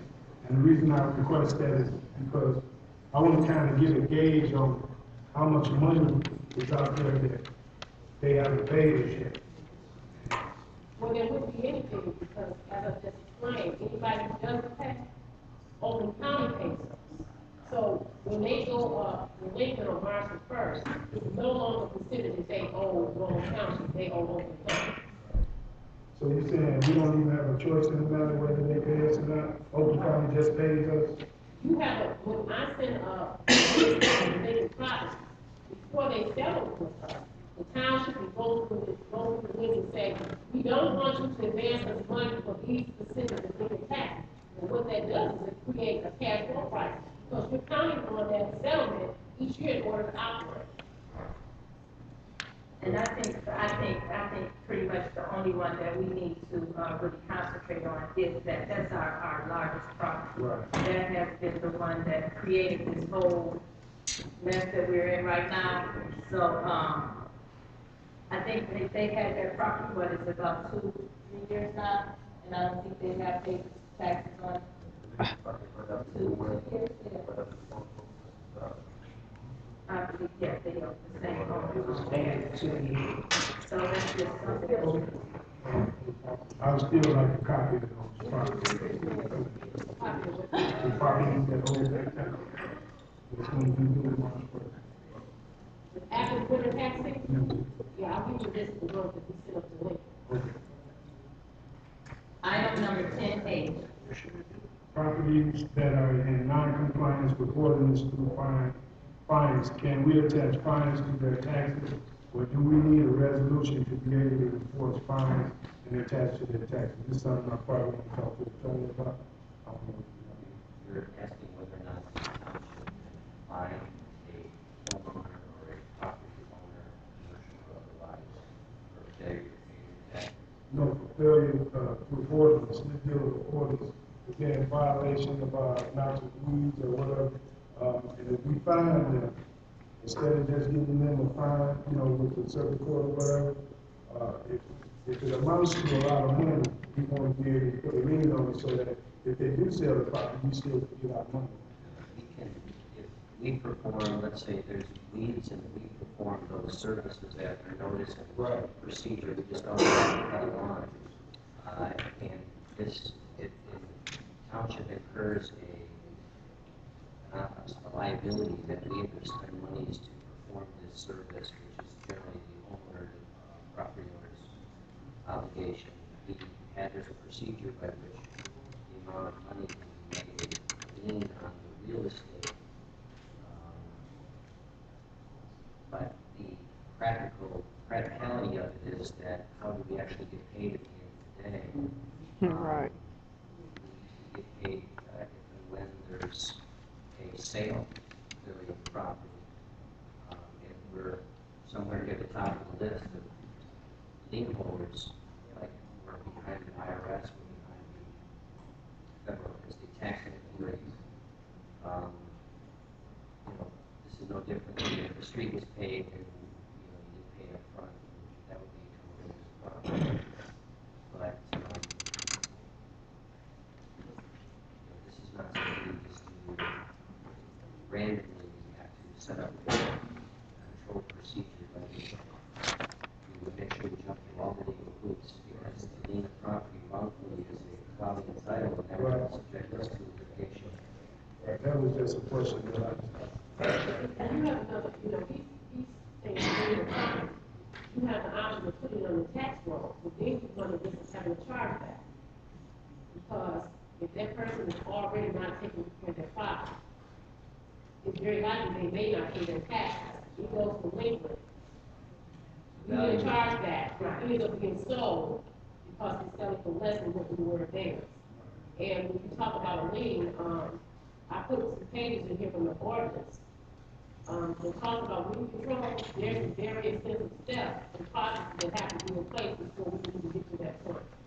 So we have to make sure we're going through those processes before we can even put a lien on the property. If we do get to that point, where we can say that we've done our went through our process, basically what happens is the same with water and sewer.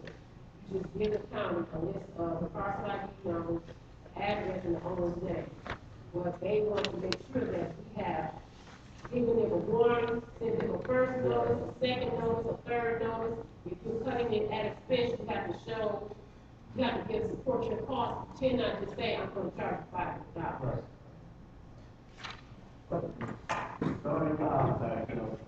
Madam Chairman, we have had a ordinance regarding, property that our DPW, if it weeds and et cetera, got so high, and they had to go in there, we've already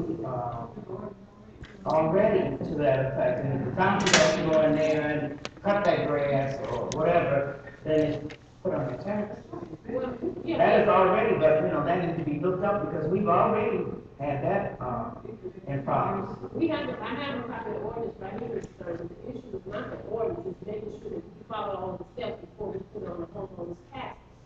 Okay, but I'm saying they have did that, since there have been instances and cases where the homeowner just violated and did not, go through those steps that they should, the times that they were allowed to correct, that.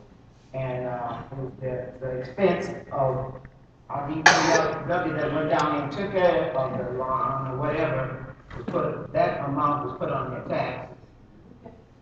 That has been in effect. For years, right, it has. Okay. I'm sorry. Yes. Okay, I want to put I and J together because they go together. So we want to just put them all together, put those two together. It says, reports that are required to be submitted to the state September 30th, 2013 are we going to submit them on time? Discuss. It is the township board's responsibility to ensure that the F-65 report is prepared and submitted to the state annually. Usually the auditors provide this for the townships they represent. In many townships, the F-65 is prepared by the clerk and the treasurer. And right now, we don't have an auditor, and that is due the 30th of September. And I got just right out of MTA's guidelines that this form is supposed to be submitted September 30th. So we need to discuss how we will. So far, we have three things that's due by the end of this month, September 30th, October 1st. One, as I said, was the EBIP, which was completed today, will be signed tomorrow, and it goes out online into a folder, which goes to Eva Cole at the state of Michigan. She then looks at it and sends me an approval letter. The second is our monthly reconciliation. As you all know, this has been, we were told by our state representative, I've said it over and over, and I know some of you are tired of hearing it, that we should not submit anything else late. I mean, she couldn't even say it any more plainly. We haven't sent any monthly reconciliations on time.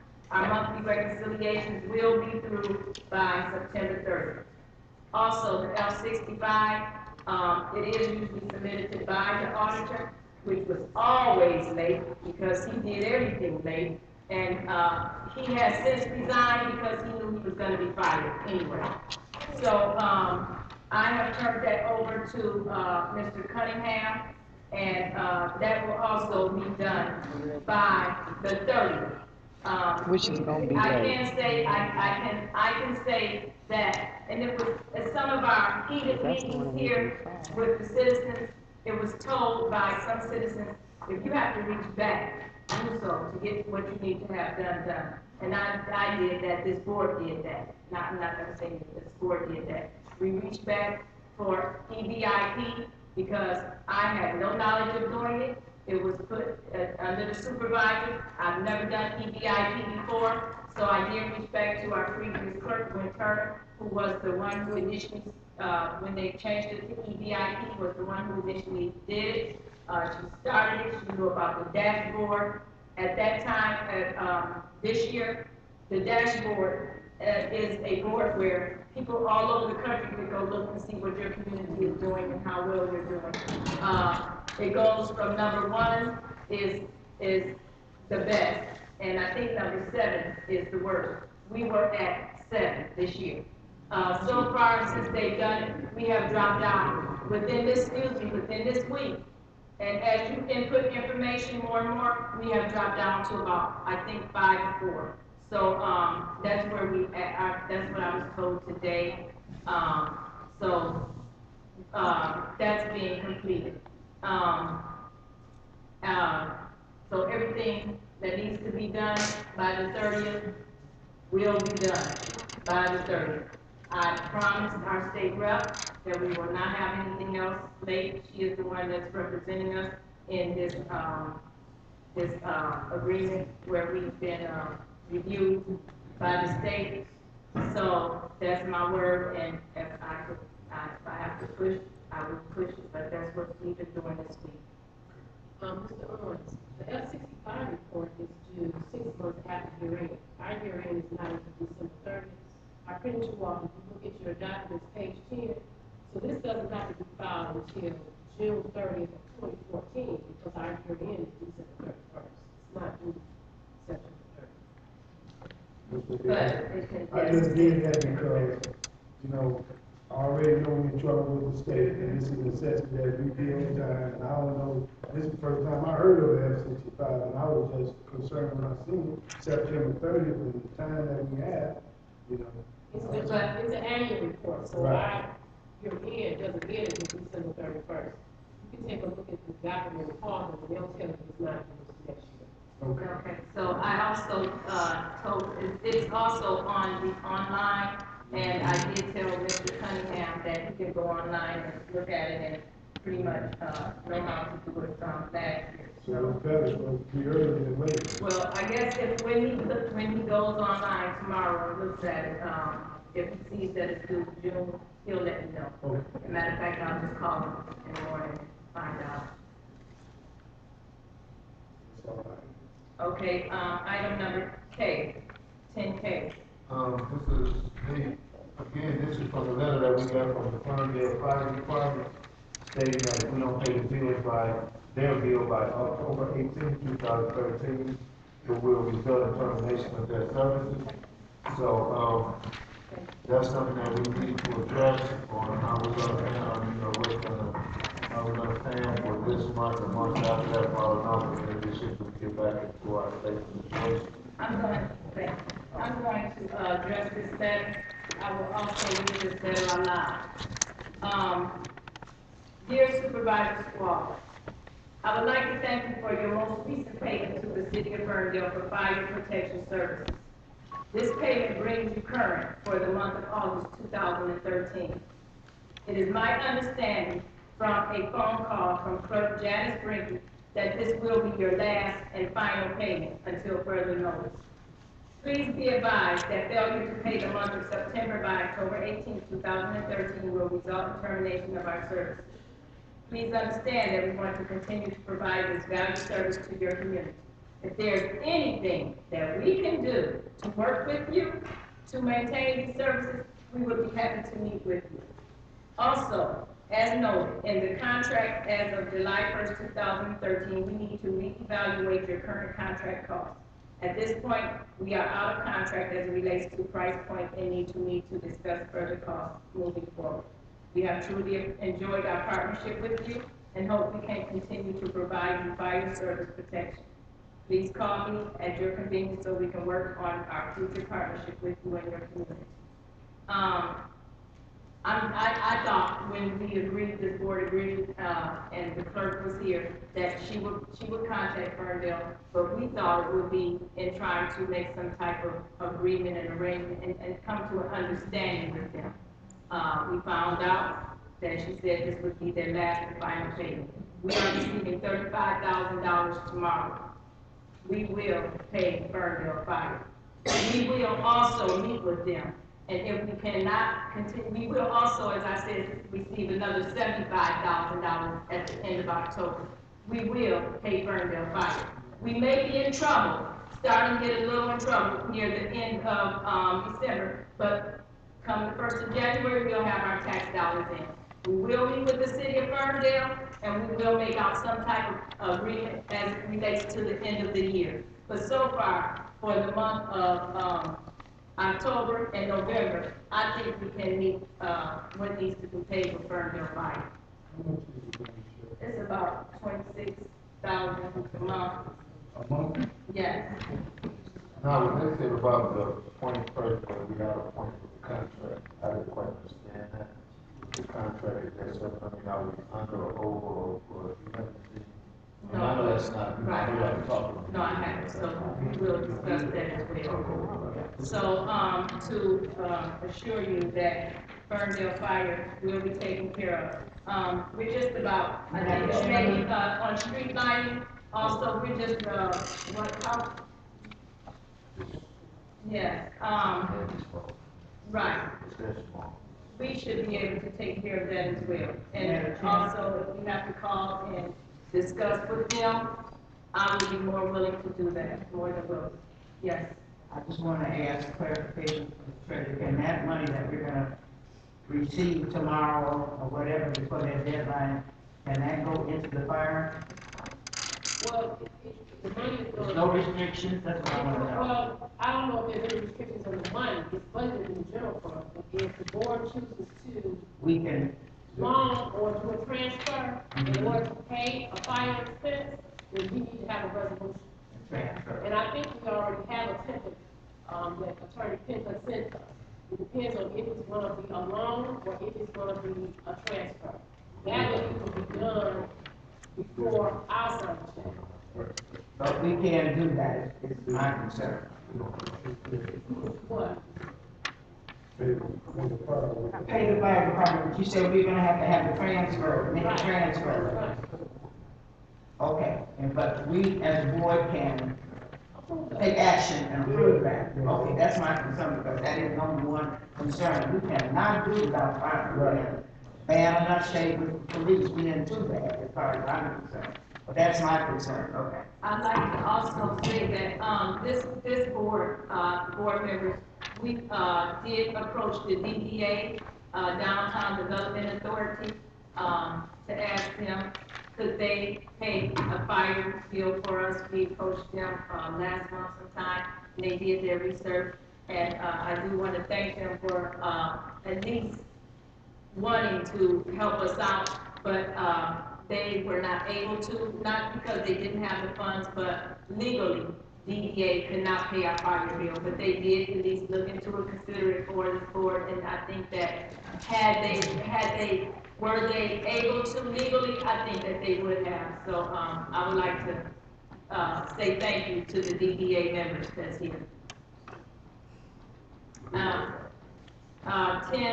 10L, RFP.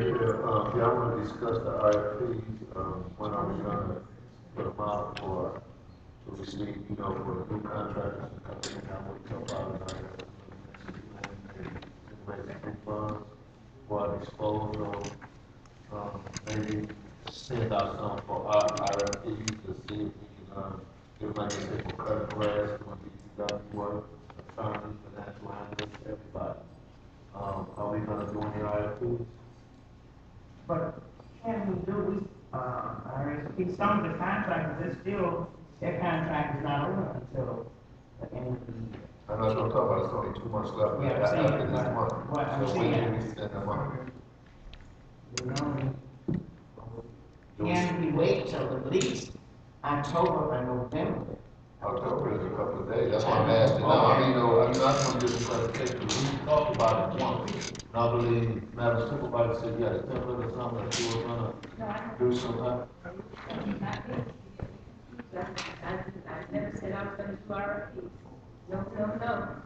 Okay, I have to go check the minutes on one of the things. I mean, I'm not saying it wasn't, but I do remember that we had discussed it before.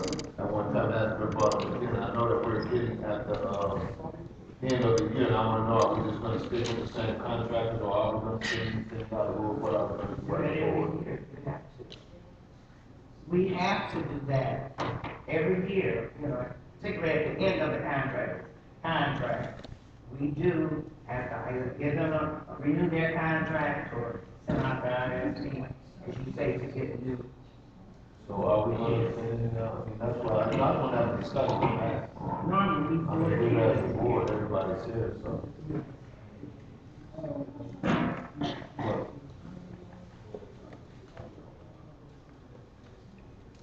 Mr. Ford, So, Mr. Ford, no, I was just indicating to, trustee Harvey that, it's nothing saying that as a trustee that you can't, or, you know, you shouldn't rock, because you can go out and get RFP for financial or disposal. yeah, I mean, You can do that. You So can get how all we that. gonna go about it as a board? I mean, you know, we're gonna go through everything, I mean, you know, like I said, I'm newly elected to this board, so that's why I'm discussing, because, and then, you know, I have been involved in that process before, but I was on the other end of it, coming from a municipality like this, you know, what are we gonna do as a board? That's why, you know, now that we got everybody here, we can talk, are we gonna send them out, are we gonna stick with our same contract, and what are we gonna do? But again, my question goes to you again, that's an item that you can bring back, before the board to approve or disapprove to go and see RFP, that's something that you can do as a trustee. Well, so we can discuss it now? Yeah, you discussed that, you asked how to go about doing it, that's what I'm I'm asking y'all, what are we gonna do as a board? Are we gonna stick with the same contractors? Or are we gonna send them out, you know, what are we gonna do pertaining to this? Well, they have a right they have the to. right to Right, submit it too, the same contract. Well, I mean, yeah, I know, we can, you know, we ask for it, so everybody, you know, one that wanna go, but are we gonna do it? We, Now, what was the, well, then, maybe I'll ask one question. What was the process on doing it before now? That was the clerk's office. That's They why- did, that's why RFP, brother clerk.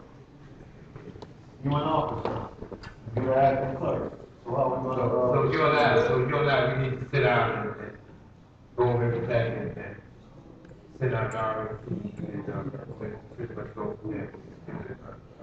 Date, cutoff date, we get a date to start, then we have a cutoff. That's what I was wondering, okay, so remember that plumbing system out for everything, so we gotta look into it.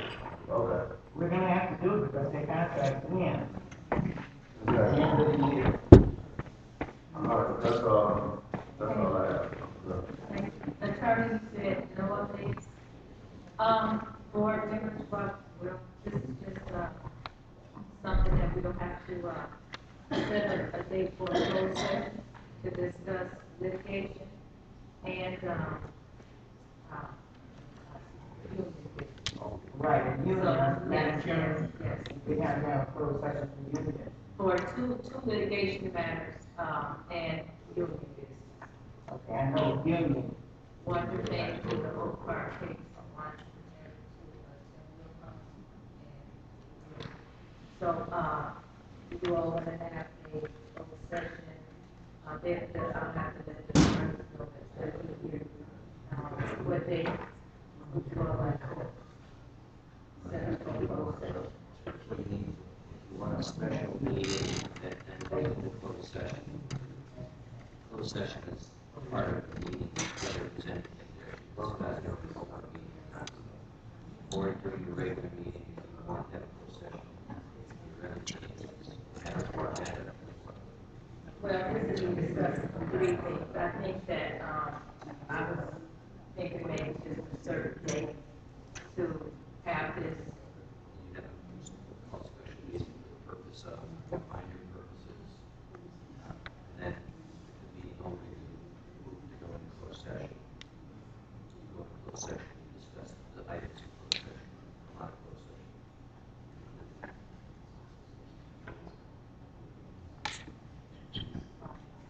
Jerry. Okay.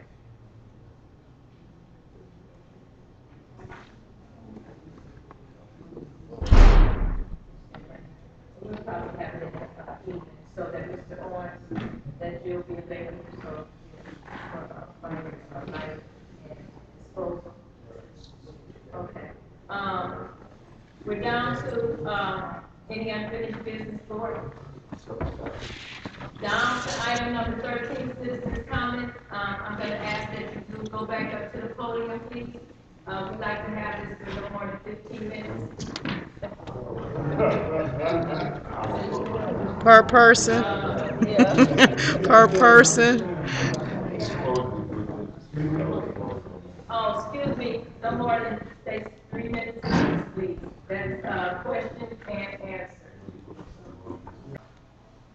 Collected all the documents that we needed to, and they do a review, they put the information together 10 days, which ended on the 23rd. Then they, send their opinion and their, recommendations and so forth to the governor and his board, and they review it for another 20 days. Now, the one thing that I am very hopeful for is that Mr. Kerry Vaughn did tell us that if we were to get a viable deficit elimination plan in, that he would consider that in his review. We did do that. The deficit elimination plan was a one-year deficit elimination plan that by the end of the year 2014, the beginning of 2015, we will be out of the deficit. We would even be able to have a small surplus. So that deficit elimination plan was submitted to Mr. Kerry Bond. That's what included eliminating Oakland County Sheriff. That was really, I'm being real honest with you, that was a very brave move on his board to do that. Yeah, I was going to for that, we received the past sheriff department. But I couldn't see how you guys could see that 2-3 years ago. Well, as I said, that was a very brave move on this board to do that. Because we're paying that much for one shift. And that would take us completely out of the deficit without putting much of any other cost to the township. So hopefully Mr. Kerry Bond has considered that in his plan, but now it's been sent to the governor's review team. The property that sits on 8 Mile and long from Mitchell and Chill, long. Do we receive taxes from those stores or those properties? So why are we so in debt? The chargeback, excuse me, the township was in good shape until last year, the end of last year, when the mail fire property, the chargeback of $800,000. Oakland County Treasurer, before we have a new Oakland County Treasurer, he's pretty good. His name is Andy Miser. Before him, there was Dohane, I can't remember his first name. Was it Patrick Dohane? Patrick Dohane was Oakland County Treasurer for a long time. Patrick Dohane continued to make payment arrangements with the property at Bell Park for 5 years. No, without us knowing. We did not know.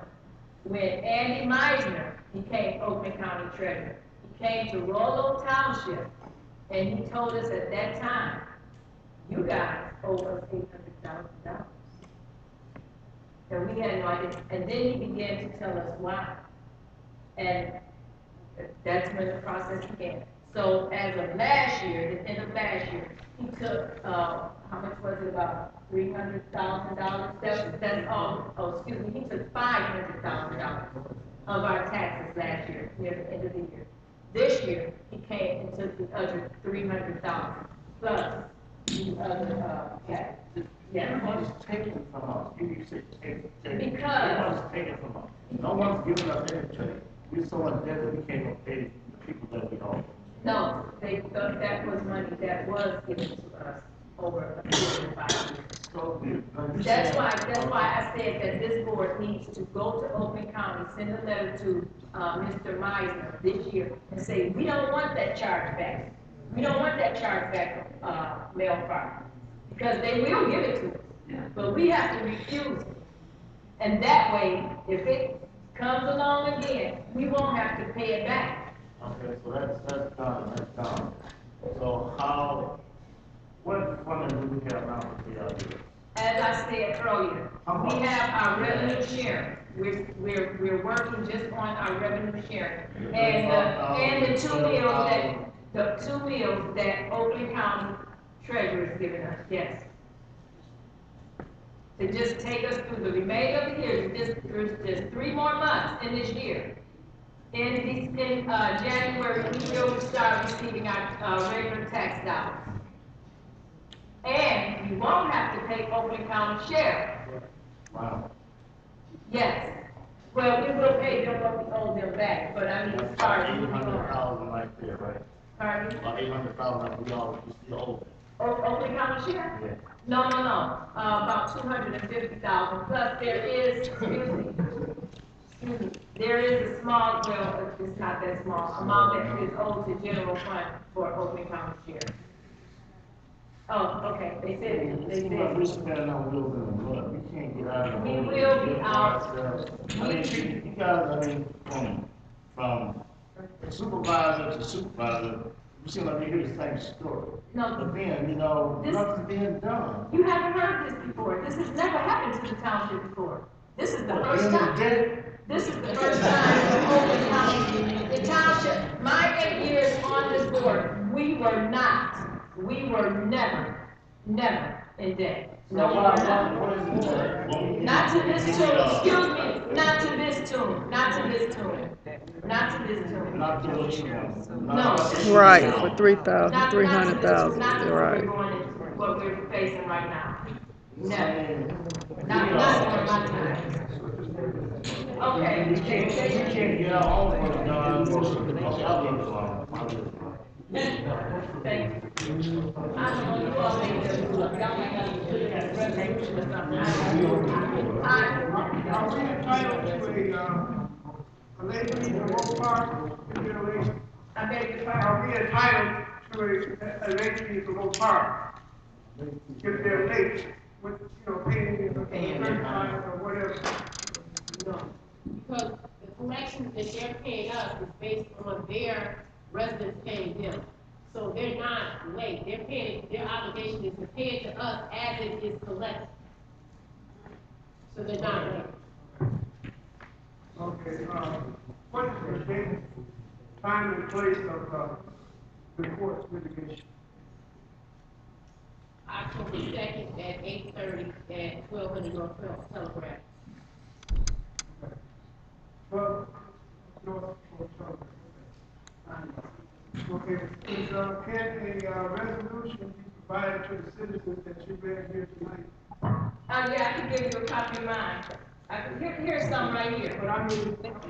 For all citizens, I take yours, but. Okay, I can make copies and, I'll have them here tomorrow. Okay. I'll be here.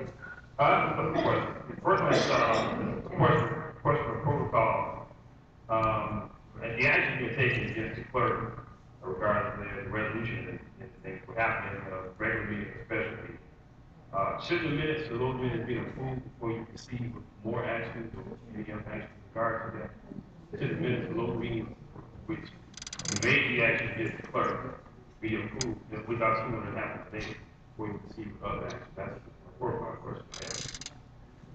I don't believe that the approval of minutes are a necessary criteria or predicate to legal action. You certainly want to have business done in a timely fashion because the clerk itself is responsible for preparation, and now we've been interim clerk. It's a bit awkward, but Mr. Ford is doing what he can do, the best he can do. This board has approved minutes from meetings that occurred once before, but it does get around. The second question to the president in regards to the 2 meals Oak Park, and you stated that the funds we received what they collected on the property that gets within that district. So if they don't collect the tax on it, we don't receive that money, or did it come no later on? The second question is, they go through the same process and say they don't collect the taxes, then the property owner refers back to Oak Park. We get that property. Well, what happens is, it's the same process that we go through, as relates to involving tax law. So anybody who doesn't pay, it goes up to Lincoln. And then Oakland County pays Oak Park, and Oak Park pays us. So like at the end of last year, there was only less than $300 that we did not get paid, and they paid us as part of the delinquent tax settlement. So we do get it because it goes with delinquent, and Oakland County pays them and they pay us. My third question goes back to the, I guess, the clerk and restraining order. Based on the definition that you stated we have, the clerk being in office, and we have an active clerk, that she still holds the resolution unless she, decides not to, the interim clerk steps in. I guess my question is, based on what you all just stated, was the clerk asked to come in and do the payroll, and she refused to do it? Was the clerk asked to turn in her keys, and you mentioned, and she refused to do it? But I'm under the impression, based on the most of the citizens, that because she felt she was out of office, she stepped out. She wasn't there. So with the assumption of the acting clerk is going to take a position. Based on what you say is, she's supposed to be doing it, she's supposed to be asked to do the position first. If she refused to do it, then the interim clerk, am I correct? Through the chair, at the present time, we have no indication from Ms. Brinkley that she's willing to perform any of her functions. She's invited to sit here today for this meeting, and in her capacity as clerk, she declined to do that. So we're kind of left in a limbo situation. The business of the township has to be performed. It would be nice to have the niceties of will you do this, will you not do this. At this point, I don't see the ability. I don't think that was the question. I don't think he answered or understood the question. Business, nor is it likely because the clerk has retained or ostensibly retained legal counsel and declines to talk to my office. So I've advised my client accordingly to fulfill all the statutory duties of the clerk's office, do so promptly to the best of their ability, and we'll let the court sort out all the details. Okay, so basically, you directed the township go ahead and receive the clerk's duties. I did send an email to Ms. Brinkley today directing that she had a duty to perform payroll. This is after the fact. But I did not receive any reply. After the fact. I guess all I'm saying is the whole issue with the bank substitution, which you wouldn't have to be addressed, it wouldn't have to be addressed if the clerk was asked, you would assume that she would have done it. And I don't know, not knowing all the details, but I'm saying that kind of issue could have been solved. I think that the clerk still has authority to sign, but we cannot rely on Your assumption without asking a question.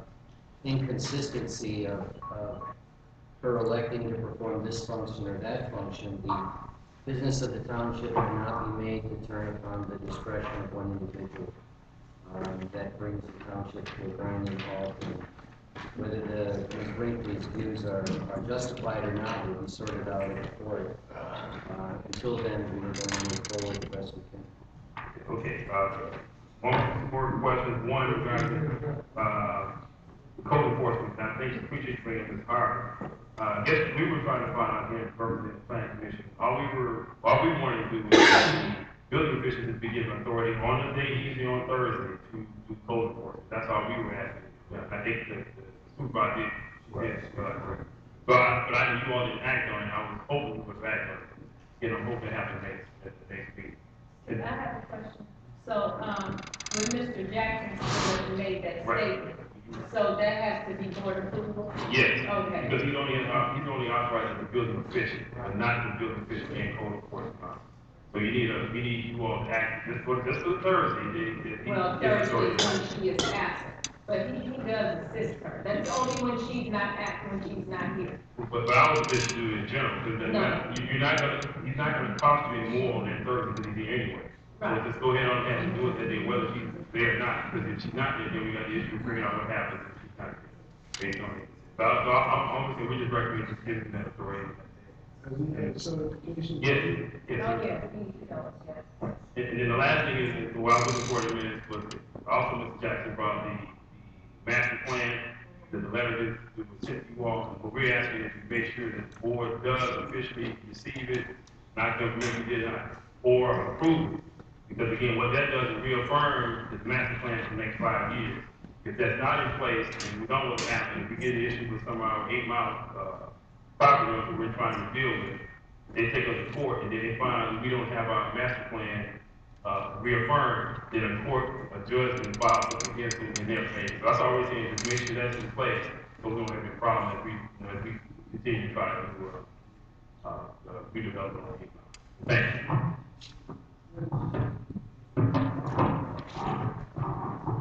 So I think it's a 3-minute rule, was everybody was long as 3 minutes. So if I'm talking about it, I'm not going to 3 minutes.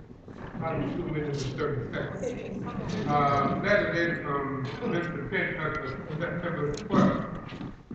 In the second paragraph, it states that money collected for the police militia should solely be used for law enforcement purposes.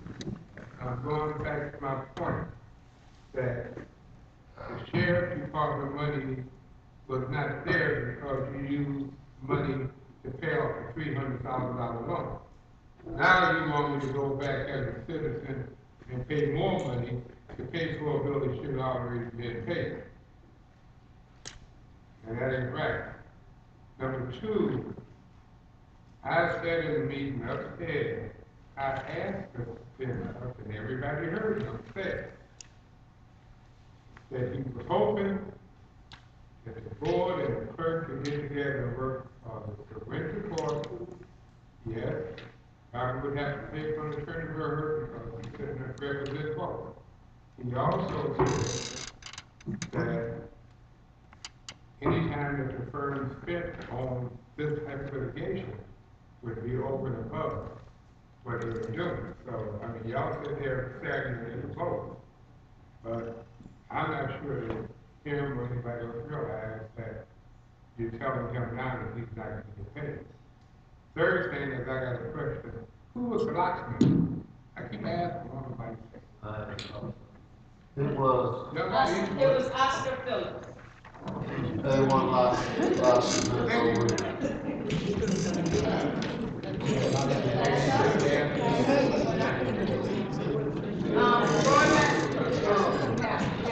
We have one citizen. Yes. The last meeting, regarding the fire department, someone actually said, how many fires did we have here in the township?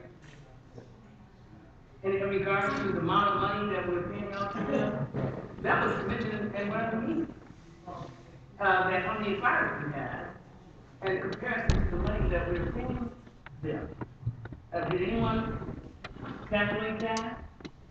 Or find out how many fires we had here in the township? Well, I know that, I get some of my package like once a month, at least where they send and itemize, paper on what they did for us, like kitchen fire was I know, I didn't get in my package this time, but, I will try to make sure when they send us the next one, make sure our citizens get a copy of it. So that's what that was, Right, I understand. understand. Get that together and try to deduct or find out just how much money we should be actually paying, and I really don't know. Now, I'm wondering, did the clerk have a deputy? Yes. So if she had a deputy, why didn't the deputy step in and take over her duties? I have no for that to the attorney. Right. Great question. What we do here, you have someone back you up, and you pulled out, someone else can step in. Mr. Ford is the trustee. I don't know whether he knows the workings of, I don't know whether any of you all have been in administrative positions out in different places. There are certain things you should know, and I don't know about what you know about Robert's rules or not, but there's certain things that should be done that are legal and unlegal. If you have an assistant, that person should step into your place. Why should you have to come and get someone else to take over the duties when the assistant should know what's going on in the office? I don't understand that. Okay? Now, as far as the code enforcer, I thought she was, eligible to write tickets. So if she's not writing tickets, what is she being paid for? I don't understand a lot of this. Like I said before, I understand she was in a hospital. That was the early part of the year, the latter part of last year. She was in a hospital. There's a house, and several houses that I had spoken about, and everything's still the same. Now, if she can't write tickets, what is the purpose of having her as a code enforcer if she cannot enforce anything? So, I'm sorry that we are at this dilemma right now. Here we all out here as people and citizens of this township, and every time you turn around, there's something going on, squabbling and all this other stuff, all these resolutions and whatever, it's just time consuming and nothing being done. So could we all, do you pray before this meeting? What do you do? Okay, thank you.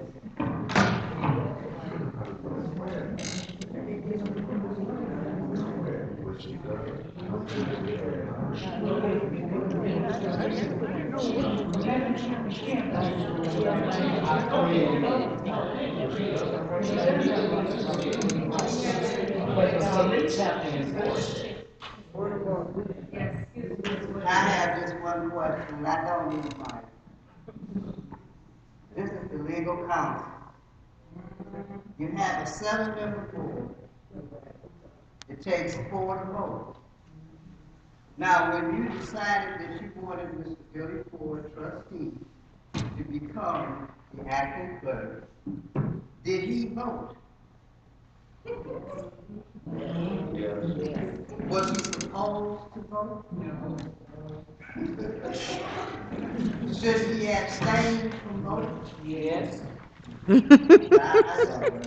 just cut it over, that's my question. Is that your question? That's my question. Seems you have several opinions floating around out there. Mr. Ford is a trustee. He's eligible to vote on matters that come before the board. He can't be stripped of that authority. Could he have indicated that he was abstaining? Yes, he could have. Is he obligated to do so? No, he's not. So he can vote?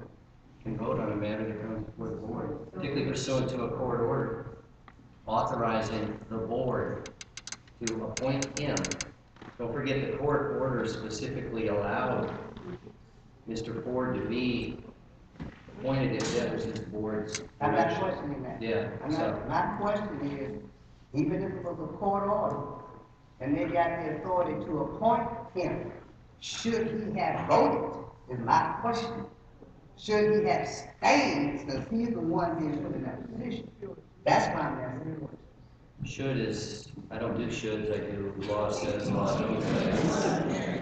Law says he's entitled to do that. I don't have a court order, and I haven't seen no paper, but that question was asked of me by several people. So the best way to get the answer is come here and find out. Well, I appreciate that. I don't think Mr. Martin was there. Also, it was added to the agenda, as Mr. Patrick Harris to become interim clerk, and he also voted for himself. I don't care, yeah, I'm just asking. I'm just saying. My question is, if you are being nominated for something, should you vote on it? They both did, both trustees. But he didn't get in, he did. Okay, board, I have, I'm sorry. You said you had an agreement rule that everybody talked on agreement. I'd like to correct Mr. Reynolds, excuse me, I know you got. It wasn't Attorney Pinto, it was Attorney Moore. He was referring to. No, it was Pintuck I talked to. No, but I mean at that meeting upstairs. No, it was Mr. Pintuck, he was sitting on the side of the table. No, but he's right. I know what I'm talking about. He's right. It was Attorney Moore. Yeah, But my question is, you said something about a special assessment that is going to be set aside to cover all of it. Who's going to pay that special assessment? Is that going to be levied against the citizens? In 2012, the board adopted a resolution regarding police special assessment. That was assessed last year, it'll be assessed this year. But I'm talking about as far as the legal legal fees that are going to accumulate in this lawsuit and all of that? Who's going to pay for it? Again, the firm is on a flat retainer, so So there won't be any additional $90 an hour? this is what Ms. Reeves, the original motion back in June was to retain the firm for special litigation at $90 an hour. The board said no. So that died. I'm really confused, because I'm almost certain that I heard you say that there would be an additional $90 an hour. Yes, Because you have flat retainer fee or whatever. and that was out of the job whatever scope term of his it is realm. for it. And this wasn't included. That's right. I apologize if I miscommunicated. Yeah, but I'm really confused. There's a whole lot of things being said and tossed around here. But I'm trying to answer your question. Please, your question is no, for the litigation involving Ms. Brinkley, it's under a flat fee agreement. Will the township be responsible for her attorney? If the judge decides it.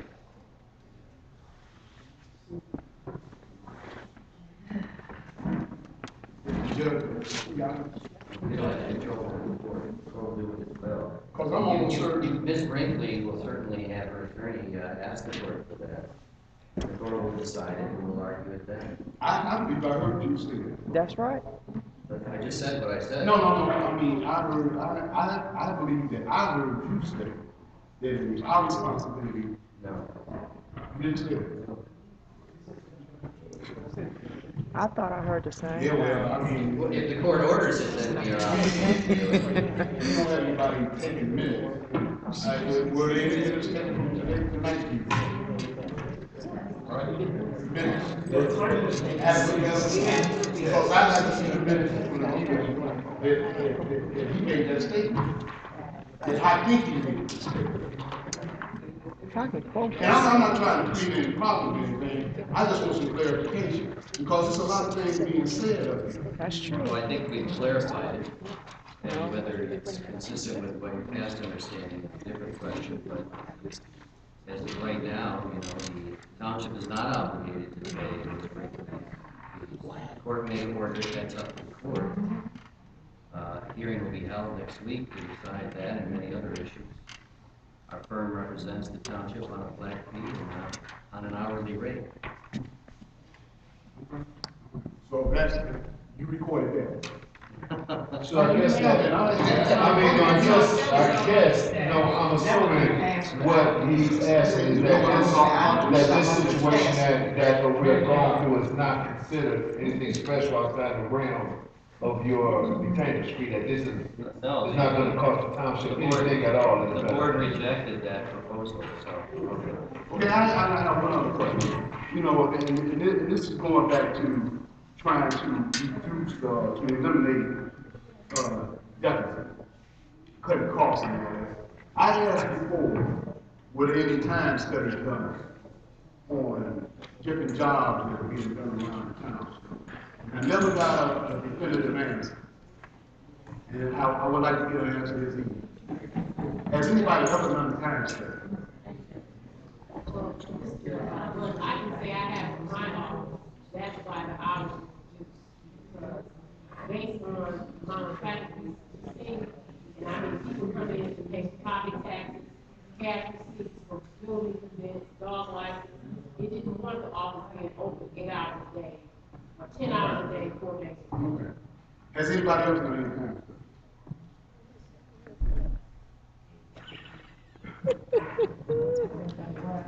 Time study, you know what time study is? You mean evaluation of positions to Job, the time that it takes to do different jobs.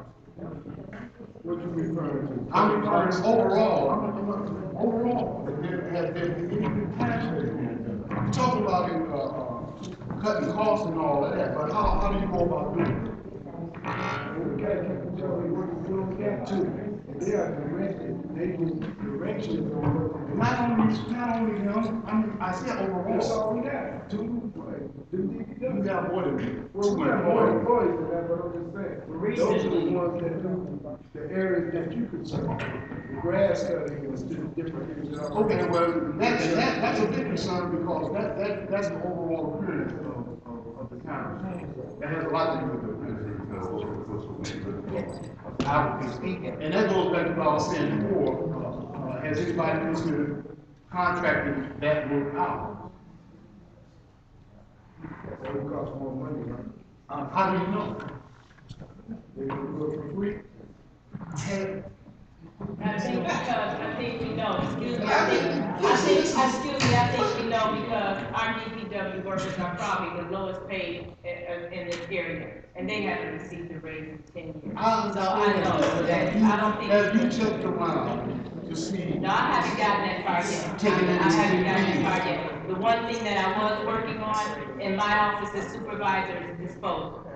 So then I had to stop and had to make sure that these things get taken care of before this month, before the 30th. So I haven't, as soon as I get through, I will continue on disposal and I will do others. I will, look into others. But it's really, I mean, every department is up under me. I'm dealing with rural rights, smart, I'm dealing with DPW, all of them, they're all up under me, code enforcement. So, it's a lot in my lap, Mr. It's not. So I'm doing the best that I can. It might seem like I'm being real critical in that in some ways, and I guess I am, but that's not really my intention.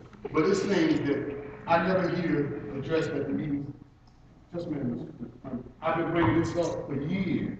Every time we come to the meetings, the same do-da, every meeting. And now, I mean, things have changed a little bit in recent months. Now we're dealing with this. And that's all I hear. I don't hear anything about anything else, concerning the township. 3 minutes. And I would like to hear some other things, some constructive things that we could be doing to help the township instead of all that. That's all. It would be nice. We will, in RFP, so. But it would be nice if you come to a meeting and I hear somebody at the board say, well, I looked into something. You sound like that Republican from Texas filibuster. Mr.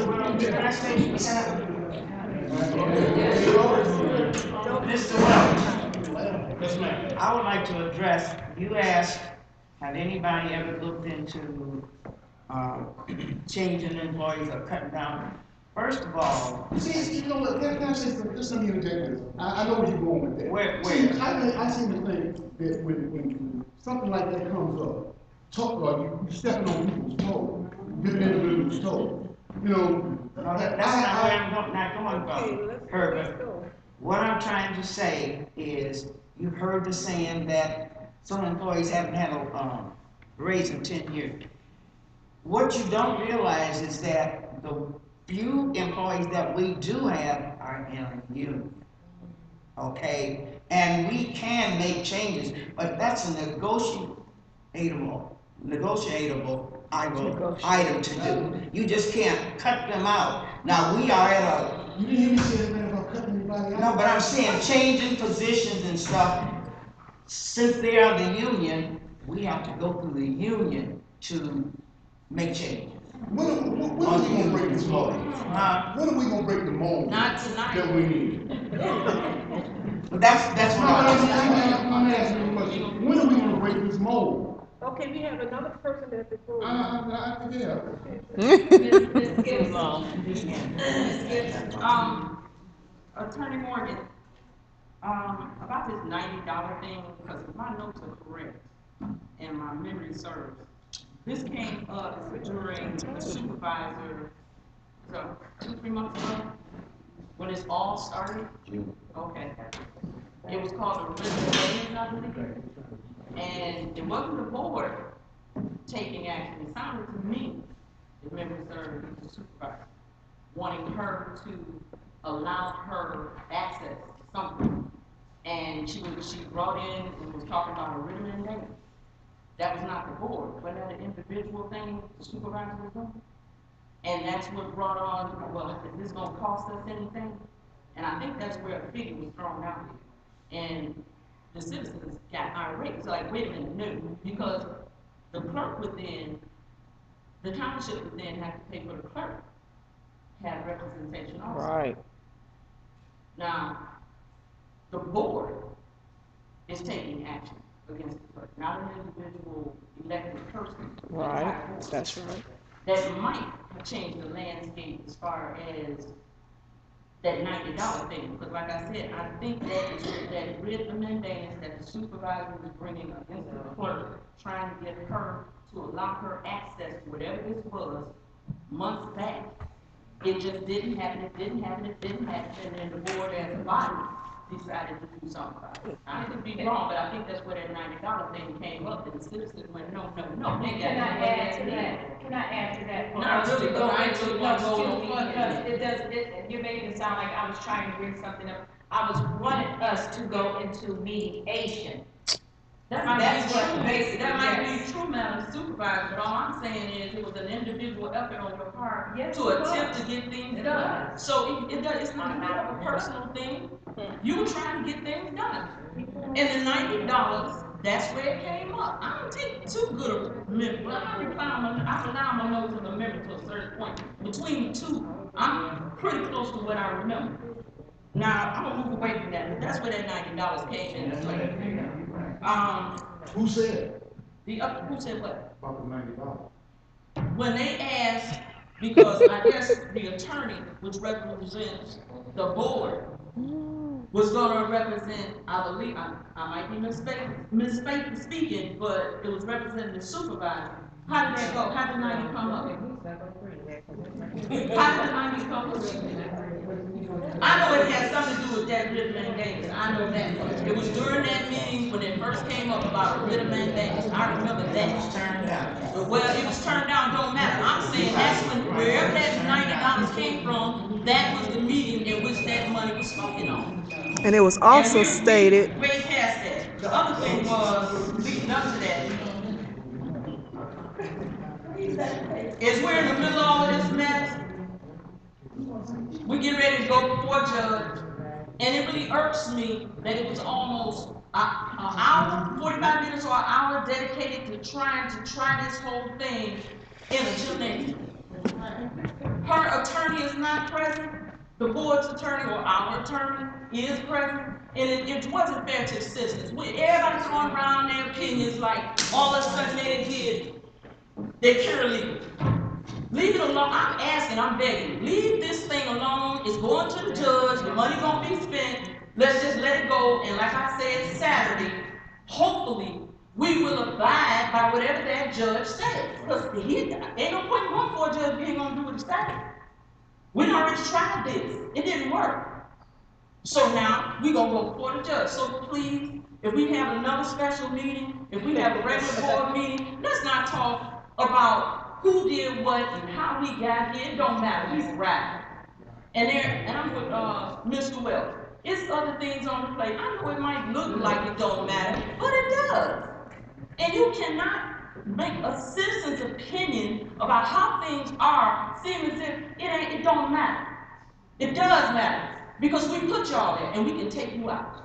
And that's personal. Yeah, it's personal. Now the other thing was the state police. The last question I had was on the state police. Are they gonna be in the building up here on Wine where they're gonna take that over? Because from what the lieutenant was talking about, it sounds like we have to still go up on 10 Mile. Are we gonna be able to access them right here on Wine? I got a call, Because I thought that's what you guys were I got a call talking real recently from Lieutenant Bennett, and they haven't made that decision, but they say they would like to be located in the township. I asked about the 911 calls, where would it go? And he went on to say that they utilize Oakland County Sheriff now because Oakland County Sheriff is here, but since Oakland County Sheriff is leaving, they will have to direct the 911 calls. Everything will be done through the state. So he told me he will get back with me when, he has more concrete information for me and how it'll be done. So I'm quite sure that he'll be getting back soon and I'll be able to give the board some type of report on how they're gonna do this. But they will be utilizing the substation from mine, you know, how much or whatever, I'm not sure yet.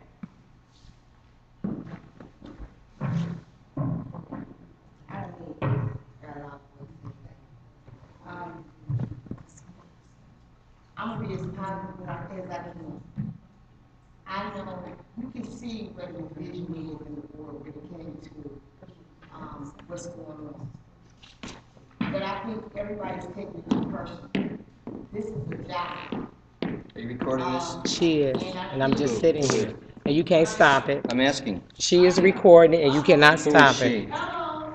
it. You recording this? Mm-hmm, okay. Did She you provide can't. notice of that to anyone here?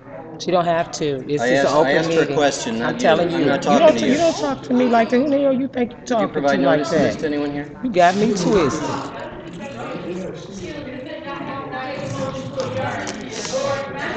You ain't gonna talk to me like that. You out your mind. No, you don't have to say nothing here.